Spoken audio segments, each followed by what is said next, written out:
Buenas tardes, mis estimados estudiantes. Iniciamos el día de hoy. Solo verificando si estamos bien con audio e imagen, por favor. Sí, licenciado, se le escucha. Sí, licenciado, buenas tardes. Muy bien. Y me dispenso que la semana pasada sí era problema del internet, que se escuchaba entrecortado y sí, efectivamente, pero me tocó revisar cables, me tocó cambiar hasta un técnico, pero después me contaron que ha sido problema de la empresa. Entonces espero que esté estable, por lo menos ayer que estuve en la conferencia, el lunes estuvo más estable el internet y pues hago la acotación para tenerlo presente. Vamos a mejorar ahorita la calidad, vamos a ver si no se traba subiendo al máximo. Muy bien, ahí creo que estamos ya. Vamos bien. Muy bien. Vamos a iniciar, mis estimados estudiantes. El día de hoy pues tenemos planeado continuar ya un repaso de lo que corresponde ya a prepararnos a privado, al examen privado, ¿verdad? Al examen parcial y poder ir perfilándonos de la mejor forma. Los que examinaron de retrasada conmigo ya califiqué. Espero tabular datos el día, tal vez este fin de semana o mañana tal vez, y poder ya, bueno, no tengo un listado oficial, pero sí hago la acotación y hago mención en donde tiene la parte oral, porque fue una parte oral y una parte escrita. Entonces vamos a ya sumar los dos aspectos y estaré publicando. Voy a dar una última revisión entonces a los exámenes para complementar, pero ya está calificado. Entonces esperen atentamente al resultado. Vamos con mi estimado Alberto. Licenciado, ¿qué tal? Muy buenas tardes. Gusto saludarle, compañeros. Muy buenas tardes. Perdón, no sé si es parte del curso para empezar a grabar o es extra aula. Tal vez es extra aula, pero es de conocimiento general. Es respecto del temita que hemos platicado, que le voy a comentar a coordinación. Cuénteme. Bueno, le quiero comentar, licenciado, que platiqué con nuestro coordinador, el doctor Enrique Lemus Orellana, y manifiesta él que usted tiene la libertad de realizar la evaluación en el tiempo que considere oportuno. Es decir, si los compañeros de alguna manera tienen algún problemita respecto, por ejemplo, de el tiempo respecto a la hora de llegada de sus casas, y si así usted lo estima también prudente u oportuno, puede realizar la evaluación toda vez lo pueda usted considerar con los compañeros, ¿verdad? Muy bien. Entonces, mis estimados estudiantes, le agradezco bastante. Pregunto si podamos, entonces, algunos por cuestión de tráfico, poder no empezar a la hora puntual de la clase. Yo sé que tendrían que apartar tiempo, pero poder, pienso yo que podamos dar un pequeño margen todavía por aquellos que van en tráfico y pues pueda hacer. Entonces hago la acotación. Vamos a hacer una pequeña encuesta para que no se empiecen a pronunciar acá y vamos a hacerlo tan extenso, sino que solo vamos a hacer una pequeña encuesta. La pregunta sería, ¿se afecta a algún estudiante que se inicie un poco? Vamos a hacer para no un poco después, o pongámosle acá de una vez. Pienso un tiempo prudencial, una media hora de margen, pienso que sería buen promedio, 18 horas, vamos a pensar acá, 18 horas. Va a ser un examen algo extenso, entonces también para que no vamos a extendernos tanto a la noche. ¿Se afecta a algún estudiante si se inicia acá, si se inicia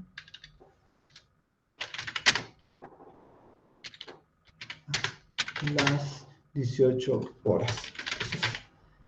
¿Se afecta a algún estudiante que se inicia a las 18 horas? Respuesta número 1, sí. Respuesta número 2, no. ¿Se afecta a algún estudiante que se inicia a las 18 horas? El examen parcial. Sería la pregunta. Y vamos con iniciamos. Muy bien, ahí está para que puedan pronunciarse y puedan ir respondiendo. Le agradezco, mi estimado Alberto, por la acotación y pues para que puedan también ese día estar preparados. Le agradezco bastante. No sé si alguna otra mensaje del señor coordinador que le haya manifestado, mi estimado. Pues sí, licenciado, únicamente que si usted también lo considera así oportuno, puede realizar la evaluación de las 7 de la noche, 7:30 u 8 de la noche, pero sí que tomando en consideración efectivamente su tiempo principalmente y que de alguna manera no se afecte a la sección. Eso fue lo único que manifestó él y que si ustedes tendrían la comunicación con él, o a efecto con la secretaria, pues ya ellos ya tienen el conocimiento efectivamente de la situación, por lo menos de notariado 4 y que no hay ningún inconveniente, ¿verdad? Muy bien, vamos a dejar también las 18 horas para dejar un margen. Posiblemente a esa hora nos vamos a estar conectando y a partir de ahí voy a dar instrucciones generales que puedan ser de utilidad, pero para que tomen en consideración, traten de hacer tiempo. Si también ahorita yo estipulo, miren, una hora después puede hacer que todavía alguien se confíe o algún aspecto, entonces vamos a dar ahí a considerar. Vamos a ver cómo va la encuesta, no sé si alguno ya respondió.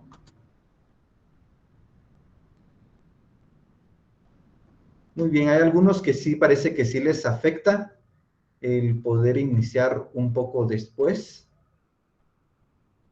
Bueno, vamos a esperar que termine la encuesta. Entonces también para tener un margen de que tampoco, pues, tal vez alguno tendrá compromisos de turno, podría ser, porque he tenido estudiantes, pero vamos a dejar que termine la clase y veamos cómo termina la encuesta.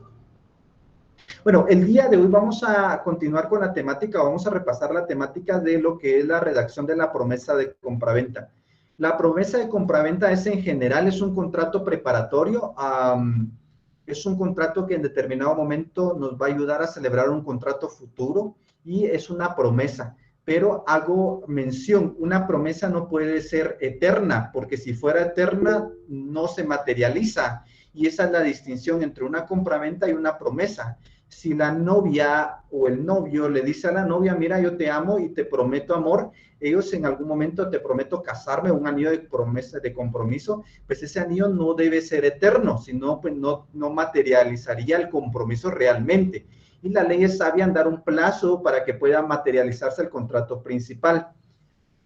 Vamos a dar un momento prudencial para preguntas y seguimos avanzando. Así la misma dinámica. Vamos a avanzar un poquito y doy tiempo con todo gusto para ir respondiendo preguntas. Licenciado. Sí, me Perdón, licenciado, va a grabar la clase. Gracias, sí, lo voy a grabar. Es que me distraje un poco y pues gracias, ahorita lo iniciamos. Y gracias por la intervención.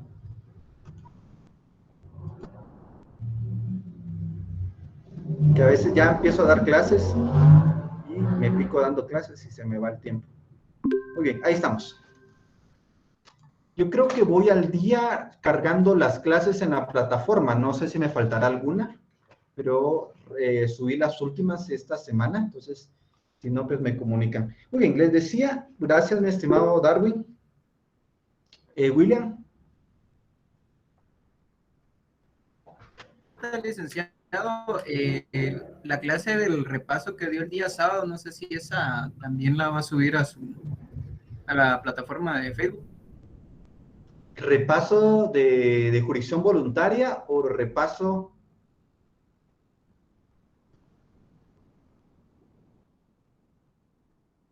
Del pago de impuestos? No sé si fue esta clase, ustedes me recordarán, es que doy bastantes clases y no sé cuál de todas se refieren, si de...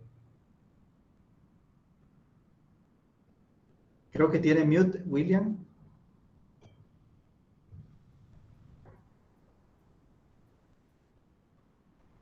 O creo que se entrecortó. ¿Ahora sí me escucha? Sí, así es. Fue la de este sábado, sábado 20. Creo que di un repaso de este sábado. Este sábado di repaso de jurisdicción voluntaria. Es para jurisdicción voluntaria, di repaso. Fue... Sí, ya no fue de notariado 4. No, de jurisdicción voluntaria para ya empezando retrasar, la segunda retrasada. Entonces... ya. Entonces sería la de impuestos. Sí, pero creo que esta la cargué. Si me pueden hacer mención, pues me establecen. Sí, tuve un repaso en la mañana, hice la invitación por ahí, pero fue para jurisdicción voluntaria. Entonces, y aparte la conferencia del día lunes que fue del CAN, que eso sí, esa parte también ya está cargado el link para que, esto sí es parte del contenido, que también de hecho les mandé saludos a ustedes y es parte del contenido, entonces traté de darlo tanto para profesionales como pensando en ustedes. Ya. Y lo Sí, voy a sí, explicar. Gracias. Y la voy a explicar también, porque también es importante, este es parte del programa. Muy bien, si estamos bien, entonces si partimos a la temática de promesa de compraventa, decía, es un contrato preparatorio y hay que tomar en consideración ciertos aspectos. Les decía, la promesa no puede ser eterna, porque si es eterna, no se materializa en el acontecimiento principal. La promesa tiene tiene ciertas modalidades, tanto la promesa y la opción. La promesa es bilateral, tanto promitente, aceptante, y la otra parte, por ejemplo, si es vendedor o comprador, o arrendante o arrendador. La promesa puede ser diversidad de contratos, no solo de compraventa, aunque el curso lo vamos a materializar en ese momento en compraventas, pero yo le puedo prometer dar en arrendamiento, le puedo prometer que le voy a donar, le puedo prometer que le voy a arrendar, le puedo prometer que le voy a ceder, le puedo prometer que le voy a, no sé, que le voy a dar en usufructo, promesa de usufructo, puede materializarse en diversidad de contratos, rige de la misma manera. Artículo 1674, Código Civil. Vamos entonces, por favor, y damos lectura a quien tuviera.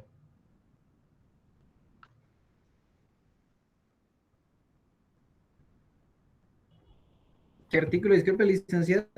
1674.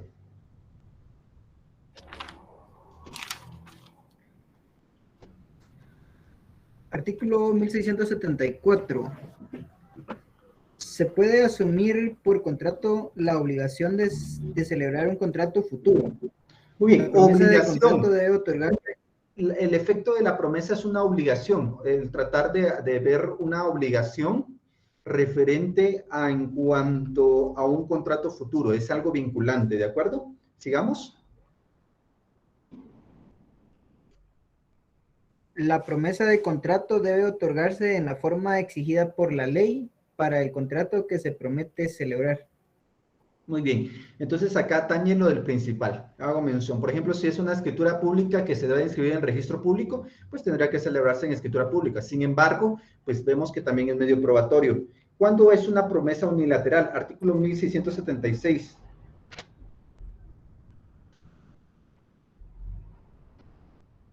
Artículo 1676. La promesa unilateral es la estipulación que una persona hace a favor de otra, otorgándole la opción de adquirir una cosa o un derecho en las condiciones pactadas y por tiempo convenido. Muy bien, entonces yo puedo venir y para materializar, me habla una persona de Estados Unidos y dice, mire, fíjese que yo quiero llegar a Guatemala a comprarle la casa, pero ahorita yo no puedo viajar o se me imposibilita o por cuestiones laborales no puedo viajar, pero yo también necesito saber que si voy a viajar a Guatemala es por algo, no necesariamente Estados Unidos, cualquier país o cualquier departamento. ¿Qué podemos hacer? Puede venir entonces el compareciente aquí a mi oficina y lo que le podría establecer que haga una escritura de opción en donde él se comprometa a celebrar un contrato futuro, pero en forma unilateral. Entonces él vendría y dice, bueno, yo planteo el contrato o celebro o declaro la opción a favor del señor Juan Carlos Finplata, quien está en Estados Unidos, por el plazo de 6 meses para que pueda materializarse la compraventa. Entonces ya sacamos el testimonio y eso se lo envía a él para que sepa que no va a venir por gusto a Guatemala. Entonces, esto podría materializarse, puede hacer no necesariamente de este modo, sino, también otra opción, otra función que pueda tener, es que muchas veces vienen las personas y dicen, mire, fíjese que yo quiero ir, pero al donde usted está, no puedo llegar a firmar, pero sí voy a sacar un préstamo. Yo lo único que necesito es saber que si me comprometo con un préstamo con el banco, no voy a quedar vendido, no me voy a quedar yo solamente con el préstamo y no voy a tener nada al final. Entonces puede hacer que se celebre en este momento una declaración de opción y de esta manera, pues le permita más adelante ya celebrar y hacer cumplir la compraventa como tal. Entonces vemos acá una circunstancia importante. Nosotros nos vamos a centrar el día de hoy en lo que es la promesa de compraventa. Artículo 1679. ¿Quién más me puede ayudar con lectura? Vamos a ver, para que vamos rotando, ¿quién más me puede ayudar con lectura? Buenas Ali. tardes, Lick. Buenas tardes. No voy a encender mi cámara porque no sirve la de mi compu, pero voy a leer el artículo 1679. Muy bien. La promesa bilateral de contrato obliga a ambas partes y les da derecho a exigir la celebración del contrato prometido de entero acuerdo con lo estipulado. La pregunta de privados y prácticas sería, ¿y en qué forma puedo compilar a la otra persona para que pueda darse la celebración del contrato? ¿A través de qué forma sería entonces? ¿Cómo materializo o compilo a la otra parte? Yo celebré un contrato de promesa, ¿cómo puedo yo obligar si la otra persona pues no comparece voluntariamente a la celebración? ¿Cómo sería? ¿A través de qué procedimiento?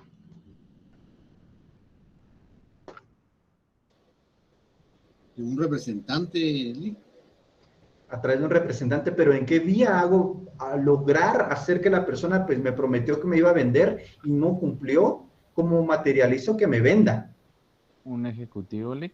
Un ejecutivo, vamos cerca, pero ¿qué tipo de ejecutivo? Tenemos varios tipos de ejecutivos, los singulares, ¿será un singular en la vía de apremio? ¿Un ejecutivo común? ¿Qué tipo? Ejecutivo común. ¿Un ejecutivo común será? ¿Alguien más quiere disertar, disensa, difiere de lo que se está hablando? Un ejecutivo en la vía de apremio, Lick. Un ejecutivo en la vía de apremio. ¿Será que hay una garantía entonces acá estipulada por medio del contrato de promesa? ¿Alguien más? Sería una garantía el testimonio de la promesa, ¿no? Una garantía, pues, pero sería como tal, Ana Lucía. Licenciado, fíjese que yo tengo una duda, pero creo que más adelante, ¿verdad? Muy bien, sí, las dudas un momentito y con todo gusto les atiendo. Bueno, gracias. Para servirles. Pregunto, ¿nadie más tiene otra posible opinión, una posible solución? La persona dice, miren, licenciado, fíjese que me prometió y me quedó mal. Y el contrato se vence el día de mañana y no hemos hecho nada. ¿Qué podemos hacer? ¿Qué pretendemos? Nos vamos a una ejecución, pero es una ejecución especial de escriturar. Artículo 338 Código Procesal Civil y Mercantil. Artículo 338 Código Procesal Civil y Mercantil. Planteamos un juicio de escriturar. Un juicio de ejecutivo de escriturar. Y le damos lectura.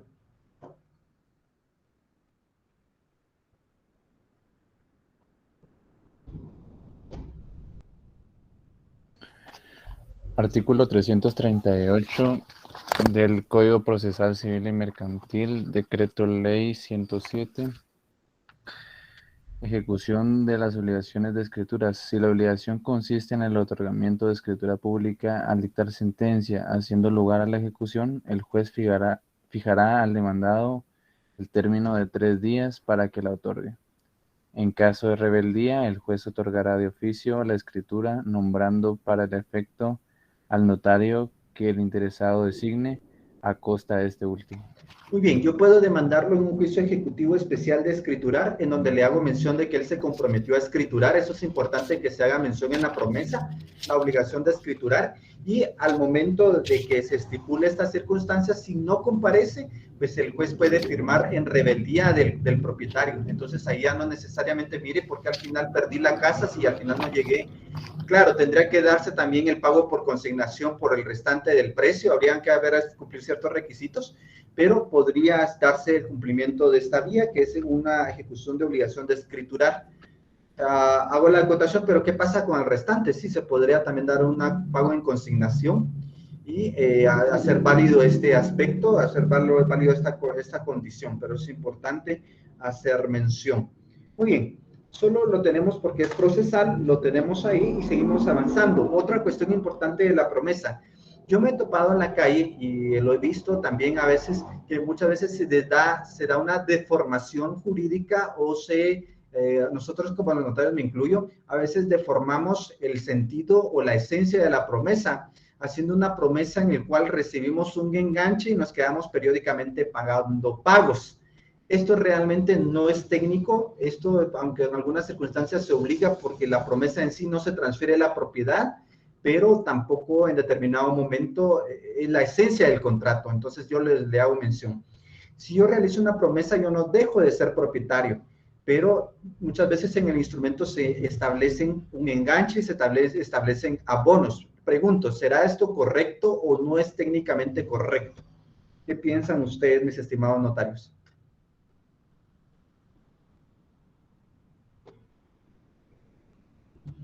¿Es correcto estipular un enganche en la promesa, estipular abonos o amortizaciones periódicas? Serían las aras, ¿no? Sí, se le intenta a veces dar una figura a las arras como de enganche, pero no es lo correcto. Fíjense que la promesa en sí no hay que confundirla con una compraventa por abonos. La compraventa por abonos sí permite un enganche y permite amortizaciones periódicas, ya sea que sea sin reserva de dominio o con reserva de dominio, pero es distinción. Entonces, es distinto hacer una promesa. ¿Por qué? Porque en la compraventa sí transfiero posiblemente la propiedad si es sin reserva de dominio o se anota en el registro de la propiedad ya la compraventa como tal, pero tiene distintos efectos legales. Lo que sí hay que hacer mención, si hago una compromesa, pues va a estar sujeto a 50 quetzales de timbres fiscales por ser promesa, más el valor que corresponda en el testimonio especial. Ahora, si hago una compraventa por abonos, pues voy a tener que pagar el monto total. Veamos lo que son las arras. Las arras es una forma de garantizar el cumplimiento en cuanto a daños y perjuicios. Y también quiero hacer acotación importante. ¿Cuánto es el plazo máximo de una promesa? ¿Será que yo le puedo prometer una compraventa a una persona que voy a escriturarle dentro de 10 años? ¿Será que jurídicamente es permitido esto? Aquí yo realizo una promesa. 2 años. 2 años. Son bienes inmuebles. Muy bien, 2 años es el plazo máximo. Yo en la calle he visto muchas veces que se hacen promesas eternas de compraventas en donde se estipulan plazos de 5, 6, 7 años, pero la ley estipula un máximo de 2 años. Artículo 1681. Leámoslo, Norma. 1671. 81. 1681. Permítame. Código Civil, Decreto Ley 106. Entró en vigencia en 1965. 1681. El Decreto Ley 106. 1681. El plazo en el contrato de promesa no podrá exceder de 2 años si se tratase de bienes inmuebles o derechos reales sobre los mismos, y de 1 año si se tratare de otros bienes o prestaciones. Artículo 1682. 1682. Si no se fijare plazo convencional, se entenderá que las partes se sujetan al plazo señalado en el artículo anterior. Muy bien. Recordarán ustedes los tipos de plazos que se establecen en la doctrina, en la legislación guatemalteca. ¿Ustedes se recuerdan los tipos de plazos?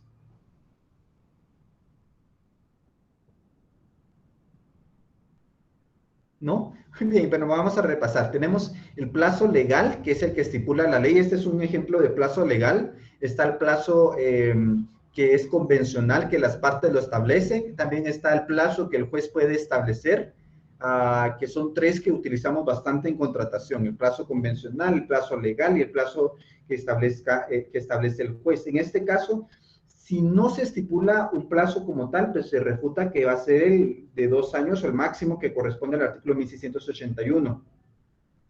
Ahora, ¿qué pasa si yo no cumplo? ¿Qué podemos hacer? ¿Qué acción vamos a plantear? Artículo 1684. Leámoslo, por favor, Norma. 1684. Así es. Del Código Civil, Decreto Ley 6. ¿Sí? Ahorita. 1600. Es que se me... Ahorita voy. 1684. La acción para exigir el cumplimiento de la promesa deberá entablarse dentro de los 3 meses siguientes al vencimiento del plazo convencional o legal. Muy bien, pausa. ¿Eso qué quiere decir? Que cuando yo celebre la escritura también tengo que asesorar a las partes. Mire, si usted se vence el plazo, solo tiene 3 meses para plantear las acciones legales. Tiene únicamente, ¿cuánto? 3 meses. Si viene al 4º mes, al 5º mes, 1 año después, perdonen, pero acá ya caducó esa acción. ¿De acuerdo? Tienen que tener mucho cuidado y asesorar. Si, por ejemplo, el licenciado, fíjese que hicimos una promesa de 10 años y al final no me cumplió. Lo siento mucho, pero acá tal vez plantear algún enriquecimiento ilícito se me ocurre, pero ya a plantear una acción de escrituración es muy difícil. hago la acotación. Muy bien, para terminar esta sección y a proceder con preguntas, ¿cuál es la diferencia entre arras y cláusula penal? ¿Cuál es la diferencia entre una cláusula penal o de penalización y el término arras? Su diferencia y similitud, podríamos plantear una pregunta. ¿Diferencia? Pregunto. ¿Algunos sabrán la diferencia entre arras? Licenciado, si no estoy mal, las arras es una cantidad dineraria que se conviene en el contrato. Ajá. Y la cláusula penal... También. Entonces estoy confundida porque, o sea, ya, digamos, yo tenía entendido que las arras como tal es el dinero y la cláusula penal es como poder También. tomar alguna disposición. No, vamos a ver, vamos a ver. Podría ser materializarse, pero acá lo que va a pretender. ¿Alguien más que quiera intervenir en este apartado? Licenciado, buenas tardes. Buenas tardes. Bueno, no sé si estoy mal, pero las arras serán cuando están, cuando convienen las partes, y la cláusula penal es cuando se le impone por no haber cumplido. Pregunto. Muy bien, hay que aclarar un poquito. ¿Tienen la idea? ¿Alguien más? Licenciado, por ¿no favor. será que la cláusula penal, el dinero ese no se recupera en el caso de que el presupuesto de la penalización se cumpla y las arras sí terminan recuperándose?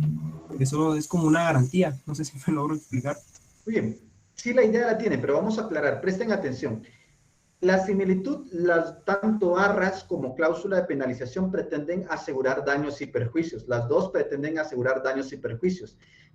Lo mejor sería que fuera una cantidad económica. Yo sé que hay penalizaciones, por ejemplo, de obligaciones de hacer, que es distinto, pero acá nos vamos a enfocar en cantidad líquida y exigible, que va a ser el parámetro en este momento, pero las dos pretenden garantizar daños y perjuicios. Vamos a acotar y integrar artículo 442 del Código Civil, por favor, y damos lectura. Arras, artículo 442.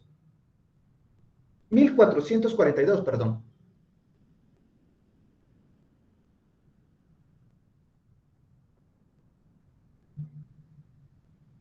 Artículo 1442. Las arras dadas en garantía del cumplimiento de una obligación constituyen el equivalente... Dadas. Miren, las arras dadas ¿en qué? En garantía. En garantía. Constituyen el equivalente de los daños y perjuicios provenientes de la inejecución, siempre que mediare culpa, y si el incumplimiento procediere de quien la recibió, éste deberá restituir el doble de lo que hubiere recibido. Muy bien, ahí vemos arras y penalización, porque de repente en determinado momento puede fungir. Ahora, veamos en sí la cláusula de penalización, artículo 1436. Palabrita clave vimos dadas, le voy a explicar. Artículo 1436. Las partes pueden fijar anticipadamente una cantidad que deberán anticipadamente, pagar. ¿deberán qué? Pagar. Ahora, veamos entonces, las dos pretenden garantizar daños y perjuicios. Terminemos de leer, Ana Lucía. Una cantidad deberá pagar el que deje de cumplir la obligación o no la cumpla de manera convenida o retarde su cumplimiento, la cual en tales casos compensa los daños y perjuicios. Licenciado, o sea, prácticamente las arras se dan antes. Así es, se y traslada la cláusula penal se da después del incumplimiento. Se invoca, así es, se invoca. Y las arras se traslada a la garantía, en cambio la cláusula de penalización vienen a ser invocada cuando se da la causal.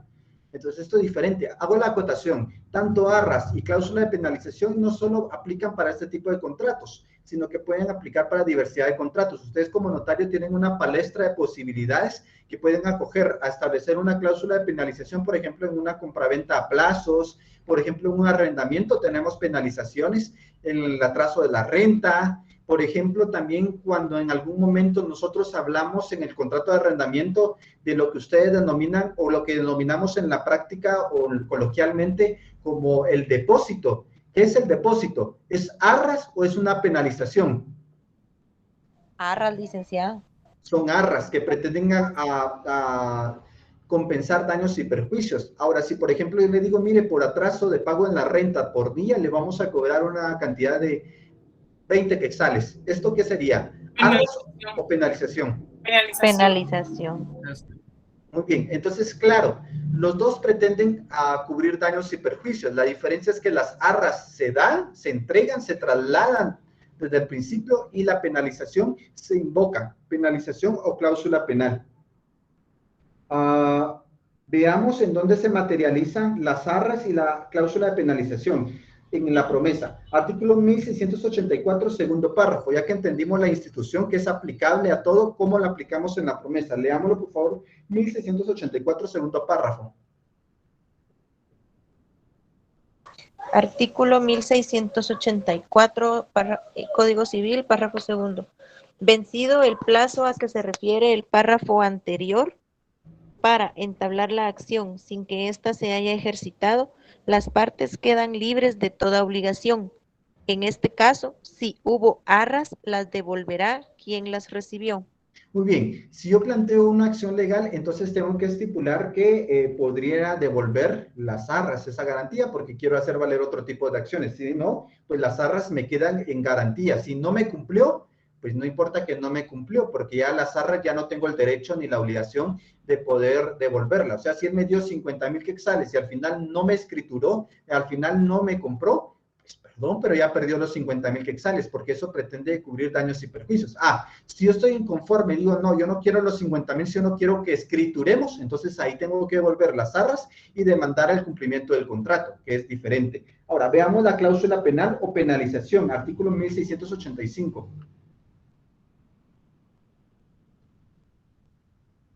Artículo 1685. Cuando en la promesa se conviene en el pago de una multa sin expresar que este pago es sin perjuicio del cumplimiento del contrato, pagada la multa cesa la obligación de celebrar el contrato prometido.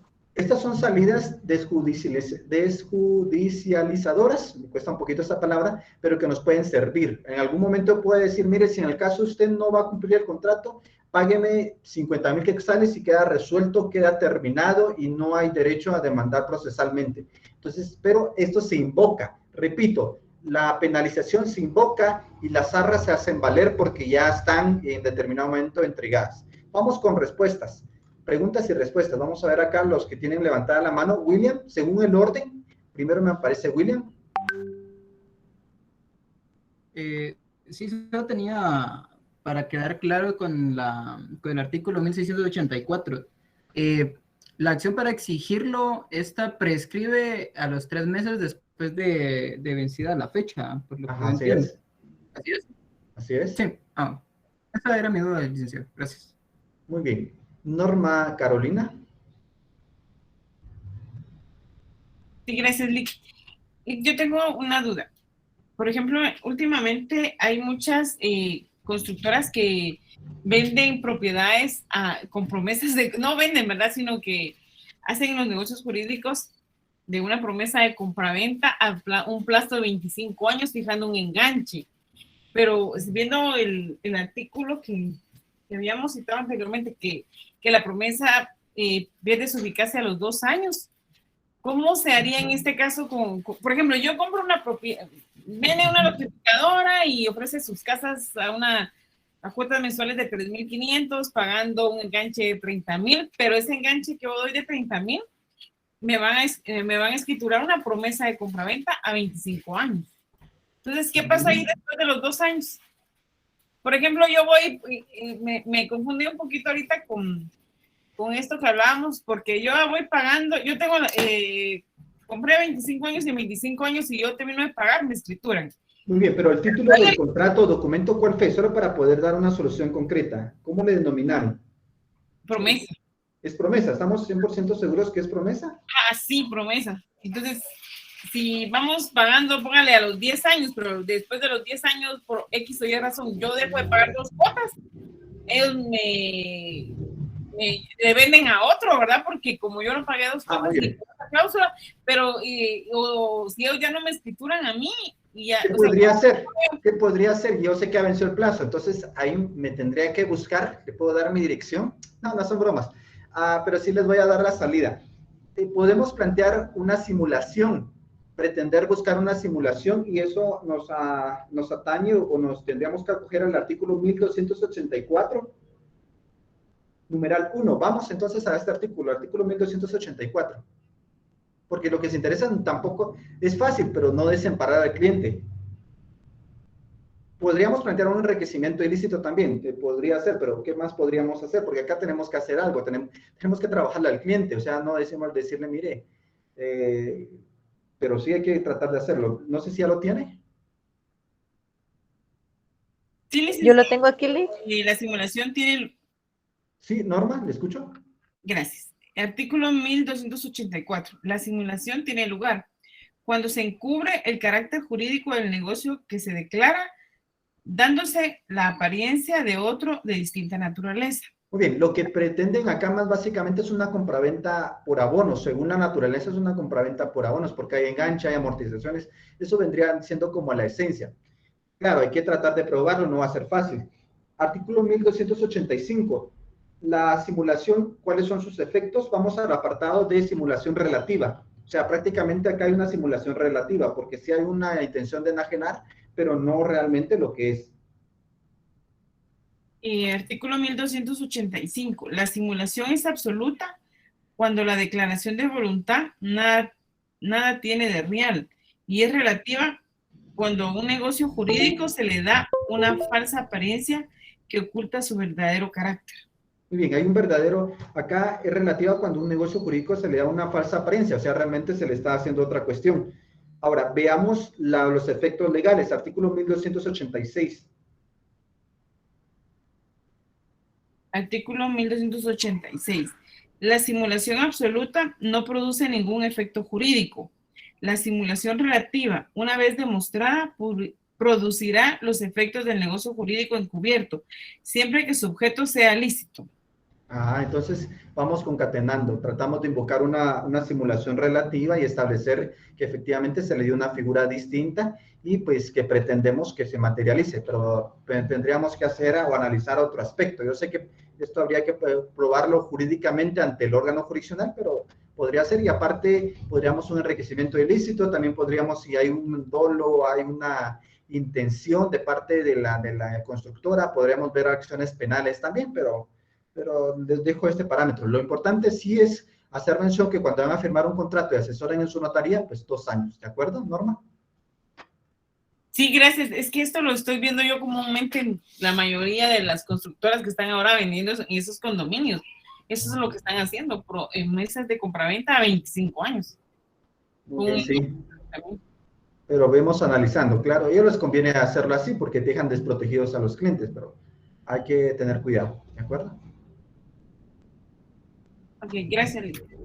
Giovanni, Alejandro, Galindo. Gracias, licenciado. Yo tengo una pregunta con esto de la promesa, licenciado. ¿Uno puede comprometerse a celebrar un contrato privado, licenciado? O sea, por un contrato privado, no necesariamente de escritura pública. Sí, si de repente, por ejemplo, ese va a ser el documento principal, podría ser, o sea, sí, pero no se me viene a la mente algo de documento privado de carácter civil. No se me viene ahorita a la mente, pero sí podría ser, sí se podría. Sí, es que me dio curiosidad porque el 338 del Código Procesal Civil y Mercantil habla solamente si la obligación consiste en otorgamiento de escritura pública. Entonces, ahí ya no se podría aplicar esto, porque ahí dice en el otorgamiento de escritura pública. Claro, sí, así es. Pero ya estamos pensando para ejecutar ese documento privado, sí no se podría como tal, pero sí pudiera ser que yo prometiera o prometiéramos realizar algún convenio. Pudiera ser promesa de convenio en documento privado, podría ser, y el convenio en documento privado con cantidad líquida y exigible es título ejecutivo. Pienso yo que en ese caso tal vez podría darse. Que por ejemplo hoy se tenga un accidente y que de repente no lleguemos a ningún acuerdo, pero podamos celebrar una promesa de convenio y de transacción o alguna otra forma, sí podría ser en documento privado, porque a veces sí es título ejecutivo cuando lo veamos en lo que son los títulos. Entonces ahí podría ser, pero sí hay que concatenarlo todo. Gracias. Sí me dio duda porque dije que en el caso de documentos privados no se podría ejecutar. Pero habría que ver en qué forma. Sí se pueden, no es que no se pueden ejecutar, porque sí se pueden. Cuando nosotros cotejamos en el Código Procesal Civil y Mercantil, en el juicio ejecutivo, vemos que sí se hace mención en respecto a estos tipos. Vamos a ver acá. Juicio ejecutivo, les voy a dar el fundamento legal. Artículo 327, numeral 3. Ahí están documentos privados con firma legalizada. Entonces, si de repente yo realizo una promesa de convenio, o sea que no es el convenio en sí lo que estamos haciendo, sino que prometemos celebrar un convenio, pues podría ser, y el convenio sí es título ejecutivo. Gracias, Rick. Podría ser, pero si quiere mucho silogismo, lograr concatenarlo y que tener congruencia para hacer lo que realmente sirva.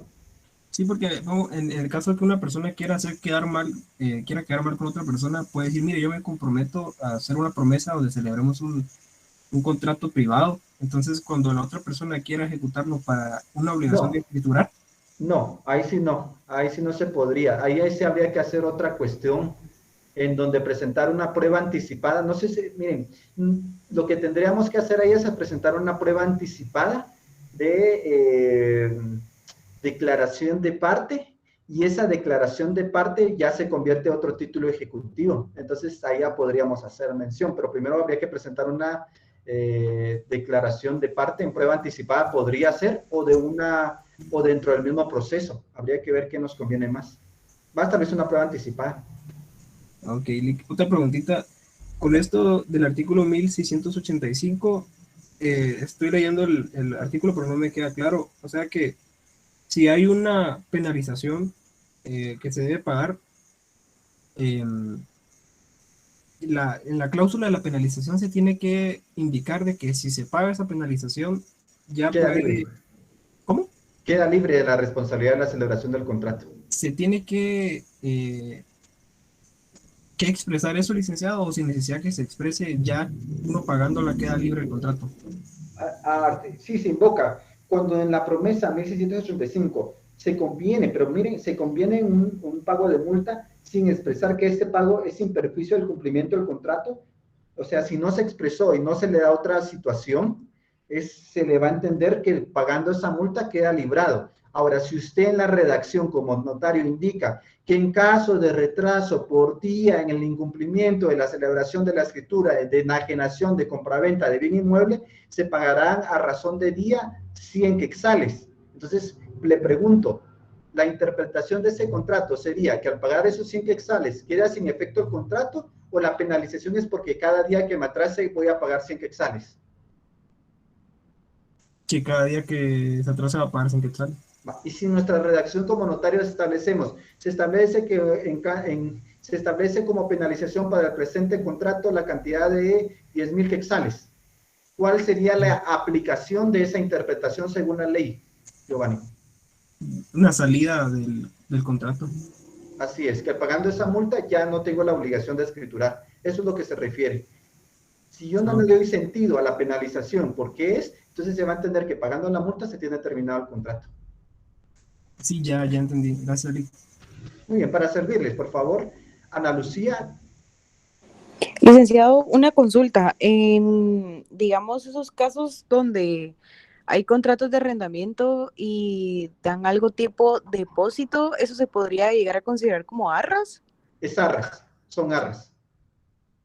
Ok, gracias, licenciado, solo eso era. Sí, porque en la redacción, como lo estipulamos, se estipula el depósito de 1,000 quetzales, que en caso de daños al inmueble, en caso de incumplimiento de alguna renta o algún atraso que corresponda, se va a deducir de ese depósito, y al entregar el inmueble se verificará el estado, y si se encuentra bien, pues se devolverá el depósito dado, o se tendrá como última cuota. No sé, algunos lo estipulan así, depende de la redacción, pero básicamente.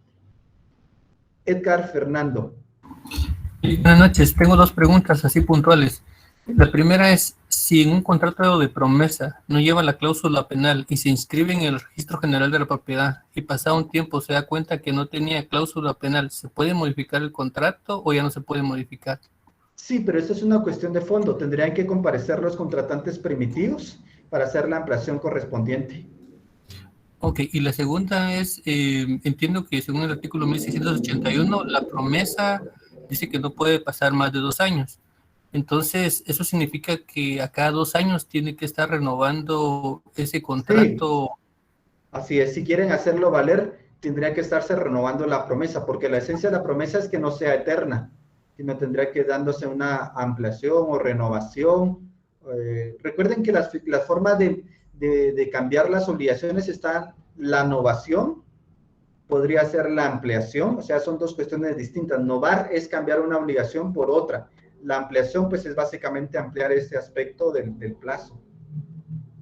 Yo pienso que sería más novación. Ok, gracias, muy amable. Muy bien. Cristian Armando. Gracias, licenciado. Buenas noches, mucho gusto.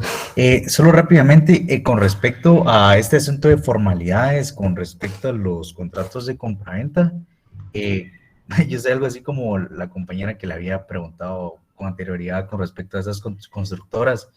De hecho, yo también adquirí una y pues tengo mi promesa de compraventa, pero pues realmente solo es un papel, o sea, es como un papel que pues sí tiene o sea, mis firmas y todo lo de representante legal y todo eso. Pero, y pues sí muestra, o sea, lo que fue el enganche, pues lo hicieron como por plazos de 12 meses. O sea, yo vine pagando desde el año pasado, mayo, hasta mayo de este año, y ya se terminó. Entonces, pero, o sea, tampoco, o sea, se supone que entregan el bien inmueble hasta febrero del 2023. Pero sí, o sea, a mí sí se me ha dicho más o menos que iba a estar porque es como, están construyendo todavía, ¿verdad? Pero todavía no he firmado escritura ni nada de eso, por lo mismo de que aún están ellos como en procesos legales realmente, ¿verdad? Como para que les autoricen realmente no sé cómo está el asunto, pero pues ya me dio como cosa. Así, muy bien, entonces, ¿y la promesa para qué plazo es? ¿Cuánto termina de pagar? ¿El pues otro año? es que eso es la cuestión que yo estoy leyendo aquí, pues realmente no dice, o sea, lo único que pues indica eran las cuotas y fechas que empezaron desde, por ejemplo, julio 15 y se terminaron de pagar en mayo 15 de este año. Bueno, ahí terminaría de pagar ya todo, o solo el enganche. Solo el enganche, ajá. Entonces, pero yo saqué esa propiedad, ese bien inmueble a 10 años. Sí, pues, mire, lo hacen, una forma que lo hacen las inmobiliarias es que fíjense que lo que pasa, les quiero ser sincero, lo que pasa es que la promesa es una situación que en determinado momento, pues, no pierden la propiedad porque no es una compraventa a plazos.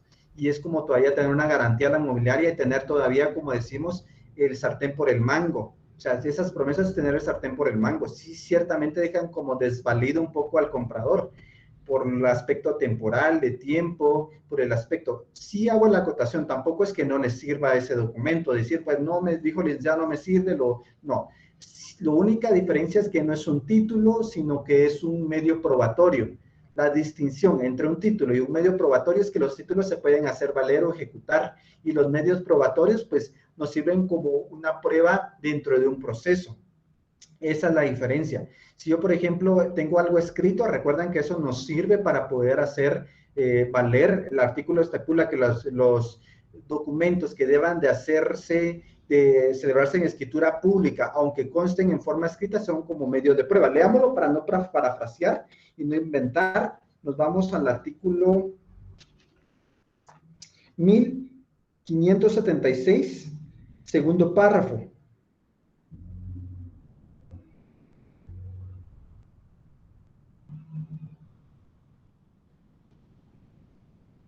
Por acá lo tengo, licenciado. Así es. Sí, artículo 1576. Segundo párrafo. El Código Civil establece, sin embargo, los contratos serán válidos y las partes pueden compelerse recíprocamente al otorgamiento de escritura pública si se establecieren sus requisitos esenciales por confesión judicial del obligado o por otro medio de prueba escrita. Muy bien, se pueden compeler. otorgamiento de escritura pública. O sea, primero tendrían que plantear una obligación de escriturar primero la promesa como tal, o una escritura de compraventa por abonos, y después ya hacer valer la escritura como tal. Sí, de hecho, eso es lo que yo he estado pues siguiendo, o sea, lo que es la escritura, y pues lo que he tenido respuesta es de que esa escritura la van a dar cuando ya esté construido en su totalidad. Ya he ido a ver el proyecto, sí está obviamente caminando, pero... ¿Es condominio o es propiedad horizontal? Condominios son... no, sí es residencia, está en Zacatepeques. Pero son condominios, son donde cada uno está construido sobre superficie de tierra, ¿pregunta? Sí, sí. Sí, pues, sí, son De proyectos hecho, yo habitacionales. sí quería hacer algo porque les soy muy sincero. O sea, yo dejé ir a otras ofertas, pero porque estas pretendía estar, o sea, era un proyecto nuevo y pretendía estar antes que las otras. O sea, me dijeron en mayo de este año y ahora me dicen que hasta febrero del otro año. No sé si sea cierto realmente. Sí, miren que hasta la redacción que ellos tienen en caso de incumplimiento en el plazo de la entrega, a veces tienen otros mecanismos legales de poder como evadir la responsabilidad. No O algo es de que- arbitraje, algunos se agarran de arbitrajes, creo, pero esto no dice nada y eso es lo que a mí más me preocupa ahora. Muy bien, pero sí, mire que por eso nos sirve a veces aprender el derecho. Y pues, sí, tampoco no es que no le sirva de nada y ni lo pueda hacer valer. Yo he visto también procesos penales que en este caso se va por un tipo de estafa, por este aspecto, y sí se puede deducir responsabilidad penal a la entidad. Sí, bueno, o sea, esperemos, o sea, sí veo que está caminando. O sea, Muy bien. pero Pero estamos- entonces hay que estar como actualizando, usted dijo, este tipo de promesa cada 2 años, en este Así caso. es. Ah, ok. Y que fuera en escritura pública, ¿verdad? Pero ¿Y no lo... cómo y no- sería eso, licenciado? Sí, haciendo cada 2 años la escritura pública de promesa, donde por alguna cuestión las partes aceptan que se dé una innovación en la promesa para que pueda dar la apertura de la actividad procesal. Eso sería, pero no creo que en su caso las inmobiliarias lo vayan a hacer, porque como le digo, mientras lo hacen en documento privado y lo hacen a plazo muy grande, porque ellos lo que quieren es tener el sartén por el mango. Es básicamente. Sí, igual se hace a través de bancos, ¿verdad? Eso es Así otro es. aspecto. Bueno, gracias, licenciado. Muy bien, terminamos esta ronda de preguntas y voy a dar un poquito de paciencia a los que levantaron después la mano para poder continuar y vamos con la redacción. La redacción, básicamente la parte introductoria es lo mismo, o sea, no nos debe asustar. Acá hay una representación legal, uno se le denomina en este caso promitente vendedor y otro promitente comprador.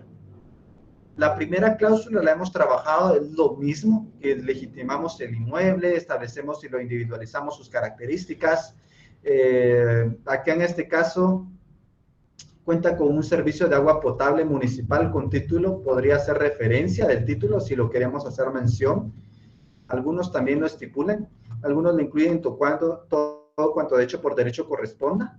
La cláusula dispositiva sí nos interesa, donde prometen venta. Y este es un contrato de tracto sucesivo. ¿Qué significa la palabra tracto sucesivo, mis estimados estudiantes? Hoy van a tener clases... ¿Cumplimiento por etapas, Lic? Cumplimiento por etapas, así es. No, Lic, no hay clase. No hay clase. No podemos terminar hasta las 10. No son bromas. Ay, sí, por fin. Muy bien. Hago la acotación. ¿Qué es tracto sucesivo? Es cumplimiento a través del tiempo. Tracto es a través del tiempo. Entonces, vamos a tener contratos de cumplimiento inmediato, como por ejemplo la compraventa al contado, que fue nuestro primer tema, y vamos a tener contratos de tracto sucesivo. Pero como va a ser de tracto sucesivo, estos contratos tienen que tener reglas de cumplimiento.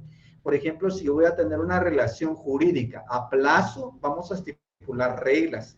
Por ejemplo, ¿qué tipo de reglas serían? A esto le llamamos estipulaciones.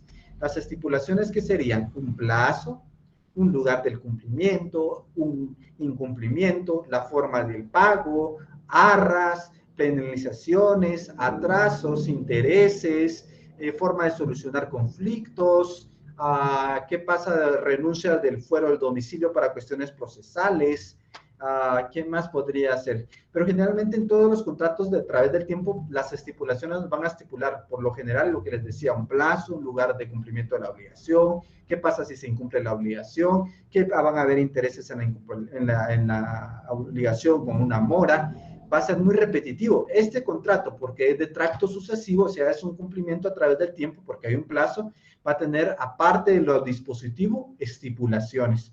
Para efectos del curso, el término estipulaciones, vamos a establecer qué son esas reglas del juego. En algún otro tipo de escenario, pues estipulaciones básicamente son las cláusulas, para no confundirles. Pero nosotros, para efectos de este curso, le vamos a denominar estipulaciones a esas reglas de juego en contratos de tracto sucesivo.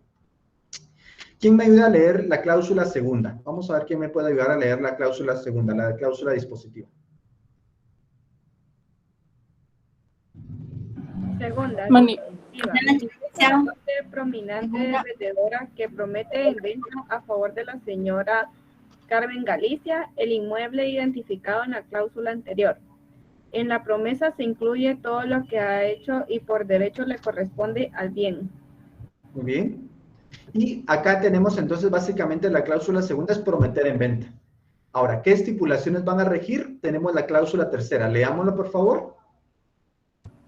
Tercera, estipulaciones. Declaran los contratantes que las estipulaciones de la presente promesa de venta son: A. Del plazo. El plazo de la promesa y para otorgar la escritura traslativa de dominio es de 2 meses, contados a partir de la fecha.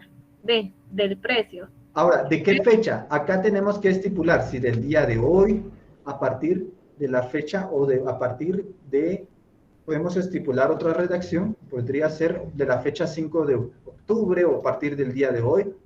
¿A partir de qué fecha se empieza a cortar? A partir, vamos a estipular en este ejemplo, a partir del día de hoy. Licenciado, perdone que le interrumpa. Entonces, digamos que aquí esa fecha que usted menciona debe de cumplir con lo que leíamos en el artículo, que únicamente el contrato de promesa puede durar 2 años. Ajá. Eso es lo que va a estipular en esa cláusula. Así es.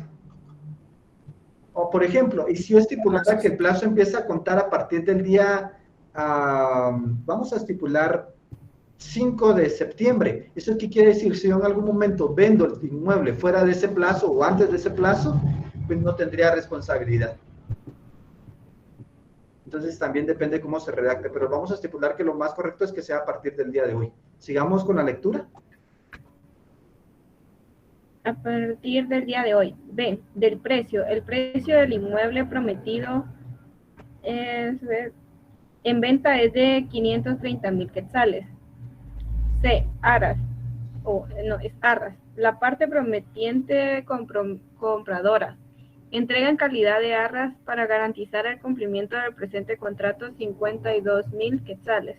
Ese momento no es un enganche, se le denomina arras. Enganche es otra figura propia de la compraventa por abonos, hago la distinción. Pero sí aclaro que en la práctica muchas veces se da un tipo de simulación en la promesa que realmente el fondo es una compraventa por abonos. Es una simulación parcial. ¿Sigamos? D. Escrituración. Al vencimiento del plazo de la presente promesa se otorga la escritura traslativa de dominio y se pagará el precio del inmueble abonando la cantidad entregada como arras. Lugar de pago se fija como lugar de pago sin necesidad de cobro ni requerimiento a la oficina de cobros de la parte prometiente vendedora, ubicada en la 9ª calle 10-13 de la zona 4. Muy bien. Recuerdan que ahora ya cambió la regla ortográfica, porque antes sí se tildaba, ahora actualmente ya no. Por acá lo arreglo también. Muy bien, cuarta sería el sanamiento. Acá podemos establecer un sanamiento. Una quinta del incumplimiento de la parte promitente vendedora. Podríamos acá también del incumplimiento establecer, por ejemplo, una penalización. Podría ser como una primera opción. Acá lo podría darse. Se establece que en caso de incumplimiento de la parte vendedora será sancionado por 200,000 quetzales o la misma cantidad que se dio en arras. Podría ser, ¿de acuerdo?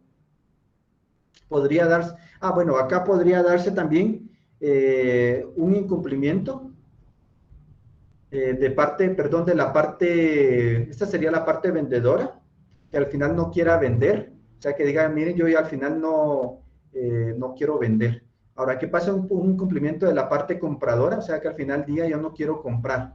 Vean la diferencia. Acá pueden penalizarlo, acá no lo penalicé, pero también ustedes pueden penalizarlo. ¿Cómo lo penalizan? Podrían estipular como una primera opción, en caso de incumplimiento de la parte promitente vendedora, o sea, que ya no quiera vender, tendrá que pagar una cantidad, devolver las arras y pagar una cantidad de 20,000 quetzales o la misma cantidad de arras. O sea, sería una penalización. ¿Me doy a entender, mis estimados estudiantes? ¿Sí? Muy bien, sigamos entonces con la lectura. Veamos el incumplimiento de la parte promitente compradora. Incumplimiento de la parte promitente compradora. En caso de incumplimiento de la parte promitente compradora a celebrar el contrato, perderá la cantidad entregada en calidad de arras, quedando resuelto el presente contrato. Muy bien, acá entonces si él dice, pues, ya no quiero reclamar, ya no quiero hacer nada, las arras cubren daños y perjuicios y se da por terminado el contrato.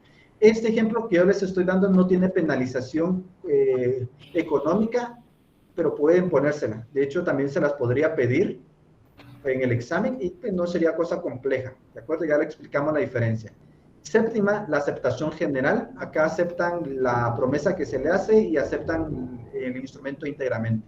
¿De acuerdo? Este también pudiera llevar algunas otras cuestiones, por ejemplo, ¿qué pasa de la renuncia del fuero del domicilio, de las cuestiones procesales? Podría tener una solución alternativa de resolución de conflictos, un arbitraje, una mediación. Ya con las inmobiliarias lo ponen, pero aquí estamos en un modelo básico. Por cierto, mis estimados estudiantes, ya les di el trabajo de protocolo. Espero que empiecen a empezar a ver qué hacen. ¿De acuerdo? Van a tener un tiempo prudencial, considero, tampoco va a ser eterno, pero lo vamos a estar entregando para el segundo parcial. Entonces, yo sé que ahorita están en exámenes, pero traten de avanzar. No es un protocolo extenso, son 6 instrumentos. Eso sí, tienen muchas cosas encriptadas. Son 6, pero no los menosprecien. Hay cosas encriptadas, hay cosas que tienen que desentrañar, que tienen que lograr captar o consultar con notarios con experiencia. ¿De acuerdo? Entonces traten de verlo, pareciera sencillo, no es tampoco de una redacción extensa, pero antes de empezar a redactar, analicen todo, ¿de acuerdo? También aprovecho a hacer mención, para el parcial van a aplicar todos los numerales del artículo 13. Por favor, en lo que vamos a redactar va a aplicar todos los numerales del artículo 13 del Código de Notariado, ¿de acuerdo? Y los que no recordarán cuáles son, formalidades del protocolo. Acá ya tenemos que pensar todo en protocolo. Muy bien. Vamos con preguntas de la promesa. Yo creo que acá estaríamos terminando y posteriormente viene el cierre, que el cierre ya somos expertos. De lo escrito me fue expuesto, de tener a vista la documentación, advertir los efectos legales correspondientes y que leo lo escrito a los otorgantes. ¿De acuerdo? Ahora, advertencia. Cuidado, muchas veces también se utiliza la promesa de compraventa para hacer una evasión fiscal. Y con la evasión fiscal bancarizo el dinero, pero no está sujeto a pago de impuestos hasta el momento de que se materialice la compraventa como tal. Pero ahí es que muchas veces la compraventa se pone por un menor valor. Y de hecho, ojo, señores, que actualmente ya se pidió un cruce de información de parte de SAT y el registro de la propiedad. Entonces también nos pueden plantear una acción de evasión fiscal si le llegan a contrastar que la promesa fue por 200,000 y que la escritura de compraventa fue por 25,000 quetzales. Tenemos que tener cuidado, porque si yo prometo en venta 200,000, pero al final le escrituro 25,000, tal vez con la promesa puedo mover el dinero al banco y bancarizar ese sistema, pero al momento de que crucen información podemos tener problemas. Y ahí el notario sí ya tendría, sería cómplice, porque en el momento de que sea el protocolo del mismo notario. Entonces hago la acotación. Vamos con preguntas. Elba Gabriela. Sí, gracias. Buenas noches. Fíjese que a mí me hizo ruido una cosa que usted dijo cuando habló de la modificación, que cuando la modificación es de una cuestión de fondo, necesita de que comparezcan todos los comparecientes, ¿verdad? De la anterior escritura. ¿Eso en dónde lo encontramos, Lick? Perdone. Muy bien. Esto se encuentra estipulado en el artículo 77 del Código Notariado, donde estipula, por ejemplo, modificaciones de forma. Entonces, contrario centus. Si no es de forma, es de fondo. Y para poder materializar el consentimiento de fondo, tienen que comparecer todos los otorgantes primitivos. Aunado a esto están las guías de calificación registral en las ampliaciones por mí ante mí. Pero sí, es que fíjese, Lick, perdone, es que fíjese que yo tengo ahí una escritura que no me aceptaron en O sea, ni la hice yo, ni es mía, pero me la enseñaron, es de mi tía, donde le estaba llevando el proceso el notario, y entonces le dice que no se, denme un segundito. Entonces el notario le dijo que no le había Esto sí es tener poder de influencia. ¿Por qué, Lick? Se escuchó muy sereno a partir de su voz de mando. Perdón, pensé Sí. que no había escuchado. No se escuchó, pero sí se leyó. Entonces, no le quisieron inscribir la escritura en el registro. Entonces, dijo que era necesario que comparecieran todas las partes, ¿verdad? Entonces, por eso era que yo le consultaba, pero Sí, es no por lo eso. inscribieron en el registro. Porque tenemos dos tipos de ampliaciones, las de fondo y las de forma. ¿Cuándo sabemos que es de forma? Cuando son cosas que atañen al notario. La guía de calificación registral nos puede mejorar, ampliar este panorama. Pero cuando es de fondo es porque son cuestiones que se declaran las partes y que el notario no puede modificar solo por su simple voluntad. Por ejemplo, declaran el precio, declaran el metraje, declaran la actividad que se está realizando. Entonces, son cuestiones que se consideran de fondo y tienen que comparecer los otorgantes primitivos. Ok, gracias, Lick, muy amable. Para servirle, Norma Carolina. Y Grecia, solo con una consulta de lo que mi pregunta anterior. Y si yo voy con el caso que le presenté de las inmobiliarias o constructoras, si uno va a presentar una simulación de un contrato a pagos, ¿verdad? Porque eso es lo que está haciendo la promesa de compraventa cuando le dan tanto tiempo para escriturar, ¿verdad? Ajá. Que fijan como aras, no fijan las arras, sino que fijan un depósito, un enganche de tanto, ¿verdad? Están vinculando un contrato. El plazo para poder generar la acción, para hacer valer esa simulación, es igual de 3 meses después de... No, porque lo que va a pretender usted ahí es que no se celebre en sí una... ¿Cómo tiene ahora le pregunto, ¿cómo tiene el contrato? ¿En documento privado o en escritura pública? Fíjense, que es que una compañera mía fue la que iba a hacer ese negocio jurídico y yo le dije que no lo hiciera, ¿verdad? Pero por lo mismo, ¿verdad? Porque yo sabía que las promesas tenían su eficacia, perdían eficacia a los 2 años. Pero ella me dijo que era en escritura pública, que le querían hacer la promesa de compraventa y le iban a fijar un enganche de 30,000, que aquí pues deberían de ser las arras, ¿verdad? No debería ser como enganche, no deberían de haber entablado esa situación. Fíjese que si es en escritura pública puede hacer que se haga valer esto procesalmente o voluntariamente, pero podría plantearse judicialmente si hubiera resistencia y hacer ver valer el negocio que es el fondo. Entonces, al final, pues, pretendería hacerse que se escriture en sí una compraventa por abonos, pero sí hay forma legal. Y eso le preguntaba yo si tenía plazo para ejercer la acción, porque tengo el problema con mi hermano. Pero hago la acotación, no es para hacer valer la promesa, porque no existe promesa. Usted podría hacer valer la compraventa por abonos, o sea, pretender buscar una compraventa por abonos, escriturar una compraventa por abonos. Ajá, pero por eso le preguntaba yo que si había plazo por esto, porque, no. Porque mi hermano compró una propiedad, dio 100,000 de enganche, y cuando él es médico y cuando el Ministerio de Salud no le pagó a los médicos, él no pudo abonar, le quitaron todo, ¿verdad? Se le quitaron la casa, había dado como 150,000 y los perdió, ¿verdad? Por eso preguntaba que si había eso para poder presentar esa simulación. No, pero sí, o sea, al final, hay una cláusula de incumplimiento o de arras que él incumplió, entonces ahí sí va a ser el desfavorecido porque se aplica a otro concepto, que es la interpretación de los contratos, interpretación y aplicación de los contratos. Ok, gracias, licenciado. Muy bien. Edgar Fernando. Celic, buenas noches. Disculpe, tengo 3 preguntas así puntuales.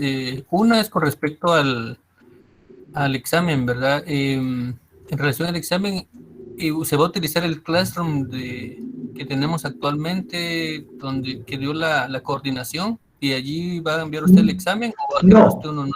Ya creé, de hecho, ya les envié los links.